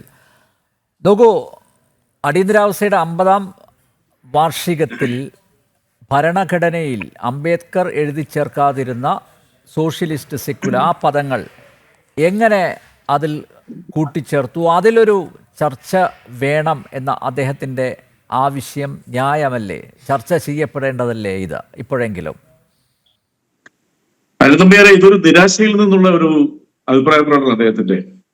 കാരണം എന്താ വെച്ചാൽ 2024 ലോക്സഭാ തെരഞ്ഞെടുപ്പിൽ പ്രഖ്യാപിതമായിട്ടുള്ള അല്ലെങ്കിൽ അപ്രഖ്യാപിതമായിട്ടുള്ള കോൺഗ്രസ് അല്ലെ BJPയുടെ നയം 400 സീറ്റിലേക്ക് ഒറ്റയ്ക്ക് ഭൂരിപക്ഷം കിട്ടിയാൽ തങ്ങൾ ഭരണഘടന മാറ്റി എഴുതും, 1 നേഷൻ 1 ഇലക്ഷൻ, അതുപോലെ തന്നെ ഇന്ത്യയെ ഒരു ഹിന്ദു രാഷ്ട്രമായിട്ട് മാറ്റും, അതുപോലെ തന്നെ ഒരു പ്രസിഡൻഷ്യൽ സമ്പ്രദായത്തിലേക്ക് കൊണ്ടുവരാനുള്ള സാധ്യതയുണ്ട്. ഇതെല്ലാം അപ്രഖ്യാപിതമായിട്ടുള്ള അവരുടെ പ്രഖ്യാപനങ്ങളായിരുന്നു. അതൊരു കർണാടക MP പരസ്യത്തോടെ പ്രഖ്യാപിക്കുകയും ചെയ്തു. അതിലേക്കുള്ളൊരു യാത്രയായിരുന്നു. പക്ഷെ നിർഭാഗ്യവശാൽ ആ ഒറ്റയ്ക്കുള്ള, അതായത് 400 സീറ്റോ 350 അപ്പുറത്തും കടക്കാനായിട്ട് അവർക്ക് സാധിച്ചില്ല. ഒറ്റയ്ക്ക് ഭൂരിപക്ഷം കിട്ടിയില്ല BJPക്ക്. അങ്ങനെ വന്നിരുന്നുവെങ്കിൽ പണ്ട് ഈ പറയുന്ന ബഹുമാനപ്പെട്ട നമ്മുടെ അംബേദ്കർ, നമ്മുടെ ഭരണഘടനാ ശില്പി തന്നെ പരസ്യമായിട്ട് പറഞ്ഞിട്ടുണ്ട്. അദ്ദേഹം പറഞ്ഞത് എന്താണ്? കാലാനുസൃതമായി ഇന്ത്യൻ ഭരണഘടനയിൽ മാറ്റങ്ങൾ വരുത്താനായിട്ട് ഭരണഘടനാ ഭേദഗതി വരുത്താവുന്നതാണ് എന്ന് അദ്ദേഹം പറഞ്ഞു. അതായത് ലോകത്തിൽ ഏറ്റവും കൂടുതൽ ഭരണഘടനാ ഭേദഗതി വരുത്തിയിട്ടുള്ള 2 രാജ്യങ്ങളിലൊന്ന് ഇന്ത്യ. എനിക്ക് തോന്നുന്നു 106 തവണ ഇന്ത്യയുടെ ഭരണഘടന ഭേദഗതി വരുത്തിയിട്ടുണ്ട്. ഓരോ ഭരണഘടനാ ഭേദഗതി ഇന്ത്യയുടെ ജനാധിപത്യത്തിന്റെ അടിത്തറ കുറച്ചുകൂടെ സ്ട്രോങ് ആക്കുകയും ചെയ്തത് തന്നെയല്ല. കാരണം 3/2 ഭൂരിപക്ഷത്തോടുകൂടി 2 ഹൗസിലും അത് പാസ്സാക്കി എടുക്കണം. അപ്പോൾ സ്വാഭാവികമായിട്ടും സെക്യുലറിസവും നേരത്തെ ഇവിടെ ദത്താഴത്തെ ഹസ്ബല്ലേ അദ്ദേഹത്തിന്റെ പ്രസംഗത്തിൽ പറഞ്ഞ ഈ സെക്യുലറിസവും മതേതരത്വവും, മതേതരത്വവും സോഷ്യലിസവും അടിയന്തരാവസ്ഥക്കാലത്ത് ആഡ് ചെയ്തതാണ്. അത് നേരത്തെ ഇല്ലായിരുന്നു. അത് ചർച്ച ചെയ്യപ്പെട്ടെന്നുള്ള വിവാദ പ്രസ്ഥാനം നടത്താൻ കാരണം ഈ 2 കടമ്പയും കടന്നിട്ട് വേണം മറ്റ് അവരുടെ ആശയങ്ങൾ ഇന്ത്യയിൽ അടിച്ചേൽപ്പിക്കുക എന്നുള്ള ഒരു വസ്തുതയാണ്. അത് നടക്കാത്തതിനുള്ള നിരാശയാണ് ദത്താഴത്തെ ഹസ്ബല്ലയുടെ വാക്കുകളിൽ വന്നിരിക്കുന്നത്. RSSന്റെ ആശയങ്ങൾ രാജ്യത്തെ അടിച്ചേൽപ്പിക്കുക എന്നുള്ള ഒരു സിമ്പിൾ പോളിസിയാണ് BJPക്ക് ഉള്ളത്. വാസ്തവം പറയുകയാണെന്നുണ്ടെങ്കിൽ ഇതാണ് അതിന്റെ വസ്തുത എന്ന് പറയുന്നത്. അപ്പോൾ നമ്മൾ മനസ്സിലാക്കേണ്ട കാര്യം പറയാം. പണ്ട് ഇതുപോലെ തന്നെ നമ്മുടെ അംബേദ്കർ പറഞ്ഞിരിക്കുന്ന വലിയ പ്രസക്തമായ ഒരു വാക്കുണ്ട്. പ്രസക്തമുണ്ടോ അപ്രസക്തമാണെന്നുള്ളത് ഞാൻ വിവരിക്കാനാണല്ലോ. പക്ഷെ അദ്ദേഹം പറഞ്ഞത് സംവരണം, ഇന്ത്യ ആ സംവരണത്തിന് വേണ്ടാത്ത സാഹചര്യത്തിൽ സാമ്പത്തികമായിട്ട് എല്ലാ തരത്തിലുള്ള ആൾക്കാർക്കും പാകപ്പെടുമ്പോൾ, അതായത് സോഷ്യലിസം വർക്കൗട്ട് ചെയ്യുമ്പോൾ സംവരണം പോലും വേണമെങ്കിൽ ഒഴിവാക്കാം എന്നും അദ്ദേഹം പറഞ്ഞിട്ടുണ്ട്. സംവരണ വിരോധികളായ BJPയെ സംബന്ധിച്ചോളം ഇത്തരം കാര്യങ്ങളെല്ലാം നടപ്പാക്കാൻ പറ്റാത്തൊരു സാഹചര്യം എന്നൊരു നിരാശയാണ് ഇപ്പോൾ അദ്ദേഹത്തിന്റെ വാക്കിലൂടെ വരുന്നത്. ഏറ്റവും പ്രധാനപ്പെട്ട കാര്യം എന്ന് പറയുന്നത്, ഇവിടെ വാജ്പേയി സർക്കാർ ഭരിച്ചിട്ടുണ്ട്, ഈ വക യാതൊരു ചർച്ചകളും നടന്നിട്ടില്ല. 2014 വലിയ ഭൂരിപക്ഷത്തോടുകൂടി ബഹുമാനപ്പെട്ട നരേന്ദ്രമോദി BJP സർക്കാർ വന്നു. ഇപ്പൊ 12ാമത്തെ വർഷത്തിലേക്ക് 12ാമത്തെ വർഷത്തിലേക്ക് കടക്കാൻ പോവാം. എന്നിട്ട് പോലും ഇതിനെക്കുറിച്ച് ചിന്ത പോലും വന്നില്ല. അപ്പൊ ഇവരുടെ എയിം എന്തായിരുന്നു എന്നുള്ളത് വളരെ വ്യക്തമായി കിട്ടി. ഞാൻ ഭരണഘടനയെ കുറിച്ച് കൂടുതൽ പറയാനായിട്ട് ആഗ്രഹിക്കുന്നുണ്ട്. ഞാനൊരു ഭരണഘടനാ വിദഗ്ധരൊന്നുമല്ല. സിവിൽ റൈറ്റ് ടൈമിലാണല്ലോ ഇത്തരം ചർച്ചകൾ വേണം എന്ന ആവശ്യം ഉന്നയിക്കപ്പെടുന്നത്. ഞാൻ അതില് അനിൽ നമ്പ്യാർ, ഞാൻ അതിലേക്ക് വരുന്നത് എന്തിനാണ് ഇപ്പം ഈ രീതിയിലുള്ള ഒരു ചർച്ച കൊണ്ടുവരാൻ കാരണം എന്നുള്ളത്. മതേതരത്വം രണ്ടാമത് കൊണ്ടുവന്നത്. മതേതരത്വം എന്ന് പറയുന്നത് എന്താണ്? എല്ലാ മതങ്ങൾക്കും ഇന്ത്യ ഒരേ സ്വാതന്ത്ര്യമാണ്. യൂണിറ്റി ഇൻ ഡൈവേഴ്സിറ്റി എന്ന് പറയുന്ന ഒരു പദം ലോകത്ത്, അതായത് നാനാത്വത്തിൽ ഏകത്വം എന്ന് പറയുന്നത് ആ ഒരു കോൺസെപ്റ്റ്, ഒരാശയം ലോകത്തിന് സംഭാവന ചെയ്തതാണ്. ഇന്ത്യ എന്ന് പറയുന്ന ജനാധിപത്യ രാജ്യത്തിന്റെ ഏറ്റവും ഒരു സംഭാവന എന്ന് വിശ്വസിക്കുന്നതാണ് എന്നെ പോലുള്ളവർ. ഒരു സംശയമില്ല. അത് ഈ രാജ്യത്തിന്റെ വെളിയിലൂടെയൊക്കെ സഞ്ചരിക്കുമ്പോൾ നമുക്ക് വളരെ വ്യക്തമാക്കാം. 195 രാജ്യങ്ങളിൽ യുഎനിലുള്ളപ്പോൾ ഏതാണ്ട് 112 രാജ്യങ്ങൾ മതം അവിടെ എഴുതി വെച്ചിട്ടുണ്ട്. ഇന്ന മതത്തിലാണ് ഞങ്ങൾ വിശ്വസിക്കുന്നത്, അല്ലെ ഇന്ന മതമാണ് ഇവിടുത്തെ ശ്രേഷ്ഠ മതം എന്ന്, ഇൻക്ലൂഡിങ് അമേരിക്ക സഹിതം. അമേരിക്കയിൽ അങ്ങനെ മതം എഴുതി വെച്ച കാര്യം പരസ്യമായിട്ട് പറയുന്നില്ലെങ്കിലും അല്ലെ ചർച്ച ചെയ്യപ്പെടുന്നില്ലെങ്കിലും യൂറോപ്യൻ രാജ്യങ്ങളും മറ്റു പല രാജ്യങ്ങളും എഴുതി വെച്ചിട്ടുണ്ട്. ഓൾ ഓവർ അറേബ്യൻ ഗൾഫ് രാജ്യങ്ങൾ, അറേബ്യൻ രാജ്യങ്ങൾ. പക്ഷെ ഇന്ത്യയുടെ ഏറ്റവും ഒരു പ്രത്യേകത മതേതരത്വമാണ്. ഒരുപക്ഷെ അടിയന്തരാവസ്ഥക്കാലത്ത് ആയതുകൊണ്ടായിരിക്കാം ഇത്തരം വിമർശനം വരുന്നത്. അടിയന്തരാവസ്ഥക്കാലത്ത് ഈ കോൺഗ്രസ് സർക്കാർ ചെയ്ത ഏറ്റവും വലിയ നല്ല കാര്യം എന്ന് പറയുന്നത്, അല്ലെങ്കിൽ അംബേദ്കർ പണ്ട് ഭാവനയിൽ കണ്ടിരിക്കുന്ന, അല്ലെങ്കിൽ നേരത്തെ ഇവിടെ ആരോ പറയുന്നത് കേട്ട്, ഞാൻ വൈകി വന്നോണ്ടെങ്കിൽ മനസ്സിലായി, എനിക്ക് തോന്നുന്നു ശ്രീജിത്ത് പണിക്കലാന്ന് തോന്നുന്നു എന്റെ സുഹൃത്ത് പറഞ്ഞനുസരിച്ച്. അദ്ദേഹം പറഞ്ഞ എന്താണ്, ജവഹർലാൽ നെഹ്റുവിന്റെയും അംബേദ്കറുടെയും കാലഘട്ടങ്ങളിൽ പോലും ചിന്തിക്കാത്ത കാര്യങ്ങളാണ് ഇവിടെ ആഡ് ചെയ്തെന്നാണ് പറഞ്ഞത്. ഒരുപക്ഷെ അന്ന് ചിന്തിക്കാത്ത കാര്യങ്ങൾ പിന്നീട് ചിന്തിക്കേണ്ട സാഹചര്യം ഉണ്ടായി. BJPയെ പോലുള്ള ഒരു ഹിന്ദുത്വ രാഷ്ട്രീയ പ്രസ്ഥാനം ഇന്ത്യയുടെ ഭരണഘടന ഭേദഗതി ചെയ്തുകൊണ്ട് ഹിന്ദു രാജ്യമായിട്ട് മാറ്റാൻ സാധ്യതയുണ്ടെന്നുള്ള ഒരു പ്രഡിക്ഷൻ ആയിരിക്കാം, അല്ലെങ്കിൽ ആ വർഗീയവാദികൾ ഇവിടെ കൂടണയോ എന്നുള്ളൊരു പ്രഡിക്ഷൻ ആയിരിക്കാം അന്ന് അത് എഴുതി വെക്കാൻ കാരണം. അടിയന്തരാവസ്ഥയെ എതിർത്തുകൊണ്ട് ഒരു സമ്മേളനം നടത്താനുള്ള ധാർമ്മികത പോലും, അല്ലെങ്കിൽ ആ ഓർമ്മദിനത്തെ ഓർമ്മിപ്പിക്കാൻ പോലുള്ള ധാർമ്മികത പോലും സത്യത്തിൽ BJPക്ക് ഇല്ല. BJP ഇപ്പൊ നടപ്പാക്കിക്കൊണ്ടിരിക്കുന്നത് എന്താണ്? BJP കഴിഞ്ഞ എസ്പെഷ്യലി ഇൻ ബിറ്റ്വീൻ 2014 to 2019 ഇന്ത്യയിൽ ഒരു അപ്രഖ്യാപിത അടിയന്തരാവസ്ഥയായിരുന്നു. നിങ്ങളൊരു കാര്യം ഞാൻ പറയാം, ഇന്ത്യൻ ജനങ്ങളെ കാര്യങ്ങൾ ധരിപ്പിക്കുന്നതിൽ നിഷ്പക്ഷത പാലിക്കേണ്ട മാധ്യമങ്ങളെ പോലും ഊരുവർക്ക് ഏർപ്പെടുത്തി. ലോകത്തിലെ 153ാം സ്ഥാനമാണ് മാധ്യമ സ്വാതന്ത്ര്യത്തിൽ ഇന്ത്യയിലുള്ളത്. അത് ഞാൻ പറഞ്ഞു കൊടുത്തിരിക്കട്ടെ. ഇന്ത്യയുടെ ചുറ്റുമുള്ള രാജ്യങ്ങളിൽ എസ്പെഷ്യലി മ്യാൻമാർ, പാകിസ്ഥാൻ പോലും നമ്മളെക്കാൾ എത്ര ഭേദപ്പെട്ട നിലയിലാണ്. അങ്ങനെയുള്ള രാജ്യത്ത് മാധ്യമങ്ങളെ വിലയ്ക്ക് വാങ്ങി, അല്ലെങ്കിൽ മാധ്യമങ്ങൾക്ക് വിലക്ക് ഏർപ്പെടുത്തി ഈ രാജ്യത്തെ ഞാൻ നേരത്തെ പറഞ്ഞ കാര്യങ്ങളിലേക്ക് എത്തിക്കാനായിട്ട് നടത്തിയപ്പോൾ അടിയന്തരാവസ്ഥയ്ക്ക് ശേഷം ഇന്ത്യയിലെ ജനങ്ങൾ വിധി എഴുതുപോലെ എക്സാക്ട് അതിനോട് അടുത്ത ഒരു വിധി ഈ 2024 വന്നപ്പോൾ സ്വാഭാവികമായിട്ട് അവർക്കുണ്ടായിരുന്ന നിരാശ. ഇന്ത്യയുടെ പ്രധാനമന്ത്രി ബഹുമാനപ്പെട്ട നരേന്ദ്രമോദി രാജസ്ഥാനിൽ 2 സ്ഥലങ്ങൾ പ്രസംഗിച്ചെന്താ, ഞാൻ ആ വർഗീയ ചൊവ്വയുള്ള പ്രസംഗത്തിലേക്ക് പോകുന്നില്ല, അത് ഇന്ത്യയിൽ എല്ലാവർക്കും വരും. പക്ഷെ അദ്ദേഹം പറഞ്ഞെന്താ, 400 സീറ്റോട് കൂടി ഇന്ത്യയിൽ അധികാരത്തിൽ വരും, ഇന്ത്യയിലെ ഏറ്റവും വലിയ ന്യൂനപക്ഷ സമുദായമായിട്ടുള്ള പേര് പറയാതെ കണ്ട മുസ്ലിം സമുദായത്തിനെ സൂക്ഷിച്ചിരിക്കണം എന്ന് അദ്ദേഹം പറഞ്ഞു. അപ്പോൾ അങ്ങനെ ഒരു ഭൂരിപക്ഷത്തിലേക്ക് വന്നിരുന്നെങ്കിൽ ഈ രാജ്യത്തിന്റെ അവസ്ഥ എന്തായിരിക്കും നമുക്ക് ചിന്തിക്കാവുന്ന കാര്യമല്ലേ ഉള്ളൂ. അപ്പൊ അങ്ങനെയുള്ള ഒരു നിലപാടിലേക്കുള്ള ഒരു പാർട്ടിയുടെ ആ രീതിയിലുള്ള അവരുടെ അജണ്ടകൾ അടിച്ചേൽപ്പിക്കാൻ പറ്റാത്തൊരു സാഹചര്യം വന്നപ്പോൾ ആ നിരാശയിൽ നിന്നാണ് വാസ്തവമാണെങ്കിൽ മതേതരത്വത്തിനും സോഷ്യലിസവും ആഡ് ചെയ്തതിനെ നമ്മുടെ ദത്താത്രേയ ഹോസ്പിറ്റലിലെ ഇപ്പോൾ അത് ചർച്ച ചെയ്യപ്പെട്ടെന്ന് പറയുന്നത് എത്ര നിർഭാഗ്യകരമായിട്ടുള്ള അല്ല ഞാൻ തുടരട്ടെ, എത്ര നിർഭാഗ്യകരമായ സ്റ്റേറ്റ്മെന്റ്. എന്തിനാണ് മതേതരത്വവും സോഷ്യലിസവും നമ്മുടെ ഭരണഘടനയിൽ ആഡ് ചെയ്തു? എന്നിട്ട് എന്ത് സംഭവിച്ചു രാജ്യത്തെ ന്യൂനപക്ഷത്തിന്? അല്ല, രാജ്യത്തെ ന്യൂനപക്ഷത്തിന് എന്താണ് സംഭവിക്കുന്നത്, അല്ല എന്താണ് സംഭവിച്ചതെന്നുള്ള ചോദ്യത്തിന് നിരവധി ഉദാഹരണങ്ങൾ നമുക്ക് സമർത്ഥിക്കാൻ പറ്റും. താങ്കൾ സമയം തരുവാണെങ്കിൽ ഞാനത് എനിക്കറിയാവുന്ന രീതിയിലുള്ള കാര്യങ്ങൾ പറയാം. ഇപ്പം നമ്മുടെ പൗരത്വ ഭേദഗതി ബില്ലിലൂടെ പാകിസ്ഥാനിലേക്ക് വണ്ടി കയറ്റി നരേന്ദ്രമോദി. അല്ല, ഞാൻ പറയുമ്പോൾ മാത്രം എന്തിനാണ് അല്ലെന്ന പേര് തടയുന്നത്? അത് ശരിയായിരുന്നല്ലോ. ഇവിടെ വളരെ ഹെൽത്തി ആയിട്ടുള്ള ഡിസ്കഷൻ. അല്ല വളരെ ആരോഗ്യകരമായ ചർച്ചയാണ് നമ്മുടെ പ്രോഗ്രാം. ഞാനൊരു ഭരണഘടനാ വിദഗ്ധനല്ല, എങ്കിലും അത് രണ്ടു പ്രാവശ്യം വായിച്ചിട്ടുണ്ട്. അപ്പൊ ഞാൻ പറയാൻ കാരണം വെച്ചാൽ ഈ രാജ്യത്തെ RSSന്റെ അവരുടെ വേദഗ്രന്ഥത്തിൽ തന്നെ അവർ അവകാശപ്പെടുത്താൻ എഴുതി വെച്ചിരിക്കുന്നതല്ല ഈ രാജ്യത്തിന്റെ അൾട്ടിമേറ്റ് എയിം എന്ന് പറയുന്നത്, അല്ലെങ്കിൽ പുറത്താക്കേണ്ടവരിൽ ഒന്നാം സ്ഥാനം കമ്മ്യൂണിസ്റ്റ്, രണ്ടാമത് മുസ്ലിം, മൂന്നാമത് ക്രിസ്ത്യൻ എന്നുള്ളതാണ്. അത് നടപ്പാക്കുന്നതിനുള്ള വേലത്തരങ്ങളെല്ലാം ഈ രാജ്യത്ത് പല രീതിയിലും പല കോർണറിലൂടെ അരങ്ങേറുമ്പോൾ അതിന് പ്രതിബദ്ധമായിട്ട് ഒരുപക്ഷെ ഭാവനാസമ്പന്നമായ രീതിയിൽ മതേതരത്തിന്റെയും സോഷ്യലിസത്തിന്റെയും വാക്കുകൾ ഇന്ത്യൻ ഭരണഘടനയിൽ എഴുതി വെച്ചുകൊണ്ടുള്ള കുഴപ്പം എന്താണ്? അത് ഒറ്റ ചോദ്യം. സോഷ്യലിസം കൊണ്ട് ഉദ്ദേശിക്കുന്നില്ല സമത്വം, മതേതരത്വം കൊണ്ട് ഉദ്ദേശിക്കുന്നില്ല എല്ലാ മതങ്ങൾക്കും തുല്യമായിട്ടുള്ള അവകാശമുള്ള മതേതരം, വർഗീയപരമല്ലാത്ത രീതിയിലുള്ള ചിന്തകളുള്ള ഒരു വലിയ അതാണ് മതേതരത്വം. എല്ലാ മതങ്ങൾക്കും തുല്യമായിട്ടുള്ള ആശയങ്ങളൊക്കെ ഭരണഘടനയിൽ അന്തർലീനമാണ്. റെജി ലൂക്കോസ്, പിന്നെ എന്തിനാ ബോർഡ് വെക്കേണ്ട ആവശ്യമുണ്ടോ എന്നുള്ളതാണ് ചോദ്യം. അല്ല, ആയിക്കോട്ടെ, അത് ഞാൻ സമ്മതിച്ചു.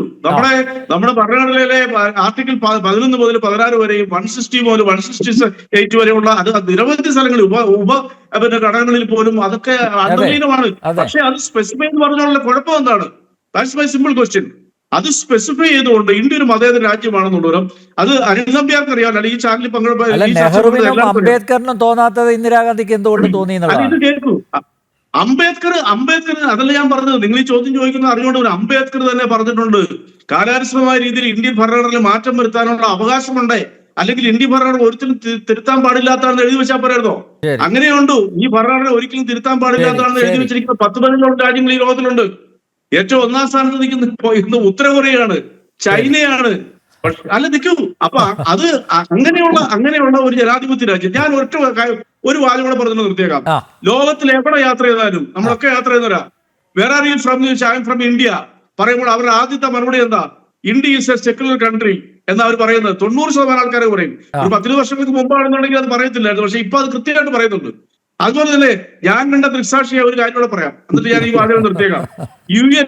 ജനീവയിലെ UN ആസ്ഥാനം ഒരു 4 വർഷം മുമ്പ് സന്ദർശിച്ചപ്പോൾ അതിന്റെ ഫ്രണ്ടിൽ ആ പറയുന്നത് ഡയാനാഗാന്ധിയുടെ സ്മരണാർത്ഥമുള്ള ചത്തുരത്തിന് ചുറ്റുമുള്ള പ്ലാക്കാർഡുകൾ മുഴുവൻ ഫ്ലെക്സിലും ഇന്ത്യയിൽ മതേതരത്വം എടുത്ത ഇന്ത്യയുടെ മതേതരത്വ അപകടത്തിലാണെന്നുള്ള ഇതായിരുന്നു ബാനറുകളെ കെട്ടിക്കൊണ്ടിരുന്ന. വേറെ ഒരു രാജ്യത്തെ കുറിച്ചും ഇല്ലായിരുന്നു. ഞാനതിന്റെ സോഷ്യൽ മീഡിയ അക്കൗണ്ടിൽ ഇട്ടിട്ടുണ്ട്. ഇപ്പോഴും ആ ചിത്രം എന്റെ അടുത്തുണ്ട്. എന്തുകൊണ്ടാ ഇന്ത്യൻ ജനാധിപത്യ അപകടത്തിലേക്ക് പോകണമെന്നുള്ള സന്ദേശം ലോകത്തിന് മുഴുവനും പരന്നപ്പോൾ ഈ രാജ്യത്തിന്റെ മതേതര ഭാവവും ഈ രാജ്യത്തിന്റെ സോഷ്യലിസ്റ്റ് ഭാവവും നിലനിർത്താൻ വേണ്ടിയിട്ട് അത് ആഡ് ചെയ്തത് വാസ്തവമാണ് ഭാവനാസമ്പന്നമായ ഒരു തീരുമാനമാണെന്ന് എനിക്ക് പറയാൻ പറ്റത്തുള്ളൂ. ഇനി അടുത്ത ഘട്ടത്തിൽ പറയാം. ഓക്കെ, അഡ്വക്കേറ്റ് ആസഫ് അലി, താങ്കൾക്ക് പോകേണ്ടതാണ്. എന്തെങ്കിലും ആഡ് ചെയ്യാനുണ്ടെങ്കിൽ പെട്ടെന്ന്. ഞാനൊരു കാര്യം പറയുന്നത്, ഇന്ദിരാഗാന്ധി പ്രതിപക്ഷത്തായിരിക്കുന്ന അവസരത്തിൽ അന്നത്തെ അടിയന്തരാവസ്ഥ കാലത്തുള്ള നടപടിയെ ചോദ്യം ചെയ്തുകൊണ്ട് ഷാ കമ്മീഷനെ വെച്ചിട്ടുണ്ടായിരുന്നു. ഷാ കമ്മീഷൻ മുടിനാരിഴകേറി അടിയന്തരാവസ്ഥ കാലത്തെ നടപടിയെല്ലാം വിശകലനം ചെയ്തിട്ടും ഇന്ദിരാഗാന്ധിയോ കോൺഗ്രസിൻ്റെ ഒരു നേതാവിനെയോ ശിക്ഷിക്കാനോ നിയമ നടപടിയെടുക്കാനോ സാധിച്ചിട്ടുണ്ടായിരുന്നില്ല. പക്ഷേ ഇന്ത്യൻ ജനാധിപത്യത്തിന് കളങ്കമുണ്ടാക്കിയ ഒരു സംഭവമാണ് പിരിച്ചുവിട്ട പാർലമെന്റിൽ ഇന്ദിരാഗാന്ധി പ്രധാനമന്ത്രി എന്ന നിലയിൽ ഒരു ചോദ്യത്തിന് നൽകിയ ഉത്തരം തെറ്റാണ് എന്ന് പറഞ്ഞുകൊണ്ട്, സാധാരണ പാർലമെന്ററി നമ്മുടെ ശക്തരൻ കോളെല്ലാം വായിച്ചാൽ നമുക്കറിയാം, ഒരു പാർലമെന്റ് പിരിച്ചുവിട്ട് കഴിഞ്ഞാൽ പിന്നെ അതിൻ്റെ ബ്രീച്ച് ഓഫ് പ്രിവിലേജ് എക്സോസ്റ്റഡ് ആയി തീർന്നു. ആ പാർലമെന്റിൽ നൽകിയ ചോദ്യം തെറ്റായി എന്ന് പറഞ്ഞുകൊണ്ട് ഇന്ദിരാഗാന്ധിയെ ജയിലിലിട്ടവരാണ് ജനതാ ഗവൺമെന്റ്. അപ്പൊ ഒരു വ്യക്തിയുടെ വ്യക്തി സ്വാതന്ത്ര്യത്തെക്കുറിച്ച് ഉച്ചൈസ്വരം പറയുന്ന ഒരു പാർട്ടി അധികാരത്തിൽ വന്നപ്പോൾ അവർ ചെയ്ത നടപടിയാണ് ഇന്ദിരാഗാന്ധിയെ പാർലമെന്റ് പ്രിവിലേജിന്റെ ലംഘിച്ചു എന്ന് പറഞ്ഞുകൊണ്ട് ജയിലിലിട്ടത്. ഇനി ഞാനൊരു കാര്യം ചോദിക്കട്ടെ, ഈ സെക്യുലറിസം ബഹുമാന്യനായ റെജി ലൂക്കോസ് ചോദിച്ചതുപോലെ ഈ പ്രിയാമ്പിളിൽ എഴുതി വെച്ചതുകൊണ്ട് എന്താ അപകടം എന്നുള്ളത്? ഈ ഡെമോക്രസിയാണല്ലോ, നമ്മൾ പാർലമെന്ററി ഡെമോക്രസിയാണ്. ഭരണഘടനയിൽ മുഴുവനും ഈ ജനാധിപത്യ സംവിധാനത്തിന്റെ ഇലക്ഷനെ കുറിച്ചെല്ലാം വളരെ പ്രതിപാദിച്ചിരിക്കെ അങ്ങനെയാണെങ്കിൽ പ്രിയാമ്പിളിൽ ഡെമോക്രാറ്റിക് റിപ്പബ്ലിക് എന്ന് എഴുതി വെക്കേണ്ട ആവശ്യമില്ലല്ലോ. അപ്പൊ ഭരണഘടനയുടെ കണ്ടൻസ് ഉൾക്കൊള്ളുന്നതായിരിക്കും നമ്മളെ പ്രിയാമ്പിൾ. ഈ ഭരണഘടന കാലോചിതമായി മാറ്റണം. അതുകൊണ്ടാണല്ലോ ആർട്ടിക്കിൾ 368 എഴുതി വെച്ചത് ഭരണഘടനാ നിർമ്മാതാക്കൾ. ബഹുമാനപ്പെട്ട ശ്രീജിത്ത് പണിക്കർ ഒരു കാര്യം പറഞ്ഞു, ഒന്നാം ഭരണഘടനാ ഭേദഗതി അഭിപ്രായ സ്വാതന്ത്ര്യത്തെ ധിക്കരിച്ചു. ശരിയാണ്. Restriction of freedom of speech and expression എഴുതി ചേർത്തത് ഒന്നാം ഭേദഗതിയിലാണ്. എപ്പോഴാണെന്ന് അറിയുമോ? കുറ്റം ചെയ്യുവാനുള്ള ആഹ്വാനം, അത് നമ്മളെ ഫ്രീഡം ഓഫ് സ്പീച്ച് ആൻഡ് എക്സ്പ്രഷന്റെ ഭാഗമായി ഒരു കോടതി വിധിയുണ്ടായി. ഒരാളെ കൊല്ലാം എന്ന് പറഞ്ഞാൽ പോലും നിങ്ങൾക്ക് അയാളെ ശിക്ഷിക്കാൻ പറ്റില്ല എന്ന് സുപ്രീം കോടതിയുടെ സുപ്രസിദ്ധമായ വിധിയുണ്ടായി. അന്നത്തെ ഭരണഘടന, ഭേദഗതി ചെയ്യാത്ത ഭരണഘടന. അപ്പോഴാണ് പറഞ്ഞത് ഇൻസൈറ്റ്മെന്റ് ഓഫ് എൻ ഒഫൻസ്. ആ പാർലമെന്റ് നിർമ്മാണ സമിതിയിൽ, ഭരണഘടന നിർമ്മാണ സമിതിയിലെ ചർച്ച വളരെ ഇൻട്രസ്റ്റിംഗ് ആണ്. ആചാര്യ കൃപലാനി പറഞ്ഞു, അങ്ങനെയാണെങ്കിൽ incitement of A violent offence എന്ന് എഴുതി വെക്കണോ?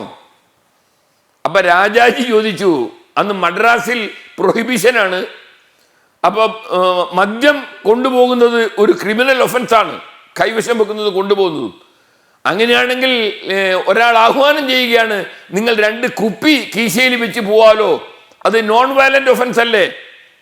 അങ്ങനെയാണ് ഒന്നാം ഭരണഘടനാ ഭേദഗതിയിൽ incitement of an offence whether it is violent or non violent എന്ന് എഴുതി വെച്ചത്.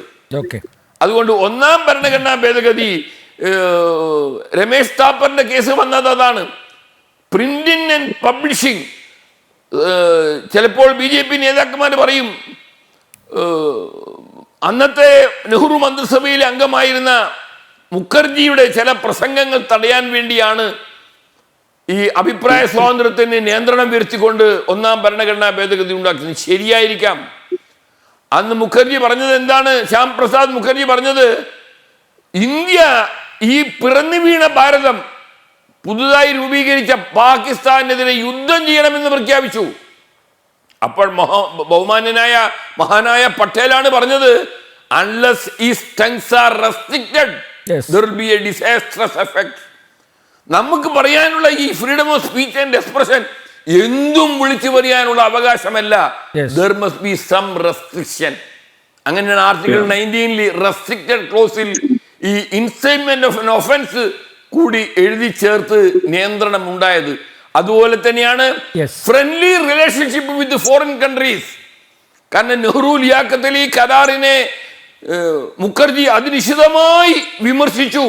ഇന്ത്യയുടെ ലോകരാഷ്ട്രങ്ങളിടയിൽ പിറന്നു വീണ ഒരു രാജ്യം ഒരു യുദ്ധത്തിലേക്ക് വലിച്ചെടുക്കുന്ന സ്ഥിതി വന്നപ്പോൾ റെസ്ട്രിക്ഷൻ ക്ലോസിൽ ഫ്രണ്ട്ലി റിലേഷൻഷിപ്പ് ഫോറിൻ കൺട്രീസ് കൂടി എഴുതി ചേർത്തത് അങ്ങനെയായിരുന്നു. അല്ലാതെ അമേരിക്കയിലെ ഒന്നാം ഭരണഘടനാ ഭേദഗതി കൂടുതൽ സ്വാതന്ത്ര്യം നൽകാനാണെങ്കിൽ ഇന്ത്യയിലെ ഒന്നാം ഭരണഘടനാ ഭേദഗതി സ്വാതന്ത്ര്യം നിഷേധിക്കാനാണ് എന്ന് വ്യാഖ്യാനിക്കുന്നത് തെറ്റാണ്. നമ്മൾ റിസർവേഷനും നമ്മള് ഈ ഭൂപരിഷ്കരണവും രക്ഷിക്കപ്പെട്ടത്, സേവ് ചെയ്തത് ഒന്നാം ഭരണഘടനാ ഭേദഗതി തന്നെയാണ്. അതിന്റെ അർത്ഥം ഭരണഘടനാ നിർമ്മാണ സമിതിയിലുള്ള ആളുകൾ, പണ്ഡിറ്റ് ജവഹർലാൽ നെഹ്റുവിന്റെ ഒന്നാം ഭരണഘടനാ ഭേദഗതിയെ കുറിച്ചിട്ടുള്ള ഒരു പ്രസംഗമാണ്, lawyers and judges had prolonged the constitutional rights എന്ന് പറഞ്ഞുകൊണ്ടുള്ള നെഹ്റുവിന്റെ സുപ്രസിദ്ധമായ പ്രസംഗമുണ്ട്. അഭിഭാഷകന്മാരും കോടതികളും ഇതെല്ലാം മോഷ്ടിച്ചു കൊണ്ടുപോയി കളഞ്ഞു ഈ ഭരണഘടനാ പ്രൊവിഷൻസ്. അതുകൊണ്ട് ഒന്നാം ഭരണഘടനാ ഭേദഗതി വന്നത് നമ്മുടെ രാജ്യത്ത് ഭരണഘടനാ നിർമ്മാണ സമിതിയിൽ ചർച്ച ചെയ്ത് തീരുമാനിച്ച വ്യവസ്ഥകൾ തുടക്കത്തിൽ തന്നെ ചില പോരായ്മകൾ ഉണ്ടായി എന്ന് അനുഭവത്തിൽ മനസ്സിലായി. പോരായ്മകൾ എന്ന് പറഞ്ഞാൽ ജഡ്ജിമാർ ഇത് വ്യാഖ്യാനിച്ചു സാങ്കേതികമായി. ഒരു ജുഡീഷ്യൽ റിവ്യൂ സാങ്കേതികമായി നടത്തി. ലാൻഡ് റിഫോംസ് എല്ലാം പോയി. അങ്ങനെയാണല്ലോ ജുഡീഷ്യൽ സ്ക്രൂട്ടിനിക്ക് പോലും ഇട നൽകാതെ ഒരു ഇമ്മ്യൂണിറ്റി, ഒരു ജുഡീഷ്യൽ ഇമ്മ്യൂണിറ്റി. ആ വകുപ്പിനെ 31B കുറിച്ച് എന്താ പറയുന്നത്? ഭരണഘടനയെ രക്ഷിക്കാൻ ഭരണഘടനയിൽ തന്നെ എഴുതി വെച്ച വകുപ്പാണ് ആർട്ടിക്കിൾ 31B. 9ാം പട്ടികയിൽ എഴുതി ചേർത്താൽ പിന്നെ കോടതിയിൽ അത് ചോദ്യം ചെയ്യാൻ പറ്റില്ല. അഡ്വക്കേറ്റ് ശങ്കു, ഒടുവിൽ റെജി ലൂക്കോസിന്റെ വാക്കുകളിലൂടെ അത് പ്രകടമായിരിക്കുന്നു. അതായത് RSS ഭാരതത്തെ ഹിന്ദു രാഷ്ട്രമാക്കാൻ ശ്രമിക്കുന്നു. നേരത്തെയുള്ള ആക്ഷേപവും ആരോപണമൊക്കെയാണല്ലോ. അപ്പോൾ അതിൻ്റെ ഒരു ആദ്യപടിയായിട്ട് RSS കാര്യവാഹിൻ്റെ ഈ സ്റ്റേറ്റ്മെൻറ്റിനെ കണ്ടാൽ മതി എന്ന രീതിയിൽ പുതിയ പുതിയ വ്യാഖ്യാനങ്ങൾ വരുന്നു. പറഞ്ഞ കാര്യങ്ങളോട് മുഴുവനായിട്ട് ഞാൻ എതിർക്കേണ്ടതെന്ന് തോന്നുന്നില്ല. കാരണം അദ്ദേഹം വളരെ നല്ല കാര്യങ്ങളും പലതും പറഞ്ഞല്ലോ. അദ്ദേഹം പറഞ്ഞു, ഇന്ന് ഒരു 20 കൊല്ലം മുമ്പ് ആരെങ്കിലും പുറത്ത് സഞ്ചരിക്കുകയാണെങ്കിൽ ഇന്ത്യ ഒരു സെക്യുലർ കൺട്രി ആണെന്ന് പറയുമായിരുന്നില്ല. ഇപ്പൊ നമ്മൾ എവിടെ സഞ്ചരിച്ചാലും ഞാൻ പറയട്ടെ സാർ, ഞാൻ പറയട്ടെ, 20 കൊല്ലം മുമ്പ് എന്ന് പറഞ്ഞാൽ 2005 UPA സർക്കാർ ഭരിക്കുന്ന കാലമാണ്. അന്ന് പുറത്തുനിന്ന് സഞ്ചരിക്കുമ്പോൾ ആരും ഇന്ത്യ ഒരു സെക്യുലർ കൺട്രി ആണെന്ന് പറയുമായിരുന്നില്ല. ഇപ്പൊ നമ്മൾ നരേന്ദ്രമോദിക്ക് സർട്ടിഫിക്കറ്റ് കൊടുത്തിരിക്കുകയാണ് റെജി ലൂക്കോസ്. ആദ്യകാലത്താണ് നമ്മളോട് പറയുന്നത് ഇന്ത്യ സെക്യുലർ കൺട്രി എന്നാണ്. അപ്പൊ ഞങ്ങളെ ഭരണ നേട്ടത്തെ അദ്ദേഹം അംഗീകരിക്കുന്നുണ്ട് എന്നുള്ളതിൽ എനിക്ക് അദ്ദേഹത്തോട് നന്ദിയുണ്ട്. രണ്ടാമത് ഞാൻ പറയേണ്ട 2005 ഞാൻ ഈ രാജ്യത്തില്ല, ഞാൻ അമേരിക്കയിലാണ്. അത് ശരിയാ. അപ്പൊ അത്രയും അനുഭവിക്കേണ്ടി വന്നിട്ടില്ല. മോഡി വന്നപ്പോ സുരക്ഷിതമായി മനസ്സിലായപ്പോഴാണ് അതുവരെ വേറെ നാട്ടിൽ പോയിട്ട് രക്ഷപ്പെട്ട് ജീവിക്കുകയായിരുന്നു. അല്ല, എന്തായാലും അദ്ദേഹം രണ്ടാമത് പറഞ്ഞ കാര്യവും ഞാൻ അദ്ദേഹത്തോട് പൂർണ്ണമായിട്ട് യോജിക്കണം. അദ്ദേഹം പറഞ്ഞത് എന്താ, ഭരണഘടന ഒരു മതഗ്രന്ഥമോ ഒരു മൃതഗ്രന്ഥമോ അല്ല. ഭരണഘടന എന്ന് പറയുന്നത് ഒരു ജീവസുറ്റ ഗ്രന്ഥമാണ്. BR അംബേദ്കർ തന്നെ പറയുന്നുണ്ട്, അവർ constitution is not a static text, it is a dynamic text. അത് ഒരു ജീവസുറ്റ ഗ്രന്ഥമാണ്. അത് കാലത്തിന്റെ ആവശ്യത്തിനൊത്ത് പരിഷ്കരിക്കാൻ, അമെൻഡ് ചെയ്യാൻ സാധ്യതയുള്ള ഗ്രന്ഥമാണ്. എന്താണ് അതിന്റെ അമെൻഡബിലിറ്റി എന്ന് പറയുമ്പോൾ, അമെൻഡബിലിറ്റിയെ പറ്റി അദ്ദേഹം പറയുന്നത്, amendability of the constitution points at it adaptability to change according to the changing times എന്ന് പറയുന്നുണ്ട്. മാറുന്ന കാലത്തിനൊത്ത് മാറാനുള്ള അതിന്റെ പരിണാമ സിദ്ധിയാണ് ഭരണഘടനയുടെ അമെൻഡബിലിറ്റി. അതുകൊണ്ടാണ് ഭരണഘടനയിൽ ആർട്ടിക്കിൾ 368 ഉള്ളത്. അതുകൊണ്ട് എന്താ പറയുക, ഭരണഘടനാ നിർമ്മാണ സമിതി ഉണ്ടാക്കാത്ത ഒരു പ്രൊവിഷൻ 1976 ഇന്ദിരാഗാന്ധിക്ക് പിന്നീട് കൊണ്ടുവന്നുകൂടാ എന്നൊന്നുമില്ല. ഭരണഘടനയ്ക്ക് കാലികമായിട്ടുള്ള മാറ്റങ്ങൾ വരുത്താം. പക്ഷേ ആ ഭരണഘടനയെ മാറ്റാനുള്ള അവകാശം 1976 അവസാനിച്ചിട്ടില്ല. ആ ഭരണഘടനയെ അമെൻഡ് ചെയ്യാനുള്ള പ്രൊവിഷൻ 2014 ശേഷം ഉണ്ട്. അങ്ങനെയാണെങ്കിൽ നാളെ ഭരണഘടനയിൽ വരുന്ന ഭേദഗതികളെ കൂടി അങ്ങ് ഈ പറയുന്ന വിശാല മനസ്ഥിതിയോടുകൂടി കാണുമെന്ന് ഞാൻ വിചാരിക്കുകയാണ്. അതല്ലാണ്ട് 2014 വരെ ഭരണഘടന ജീവസുറ്റ ഗ്രന്ഥമാണ്, അത് കാലത്തിനനുസരിച്ച് പരിഷ്കരിക്കാൻ. ശരി, 2014 നരേന്ദ്രമോദി വന്നത് തൊട്ട് പിന്നെ പരിഷ്കരിക്കാൻ പാടില്ല. അവിടെ തൊട്ട് ഭരണഘടന സ്റ്റാറ്റിക് ടെക്സ്റ്റ് ആണ്. പിന്നീട് അതിലുള്ള പ്രൊവിഷൻസ് ഒക്കെ അതുപോലെ നിൽക്കണമെന്ന് പറയരുത്.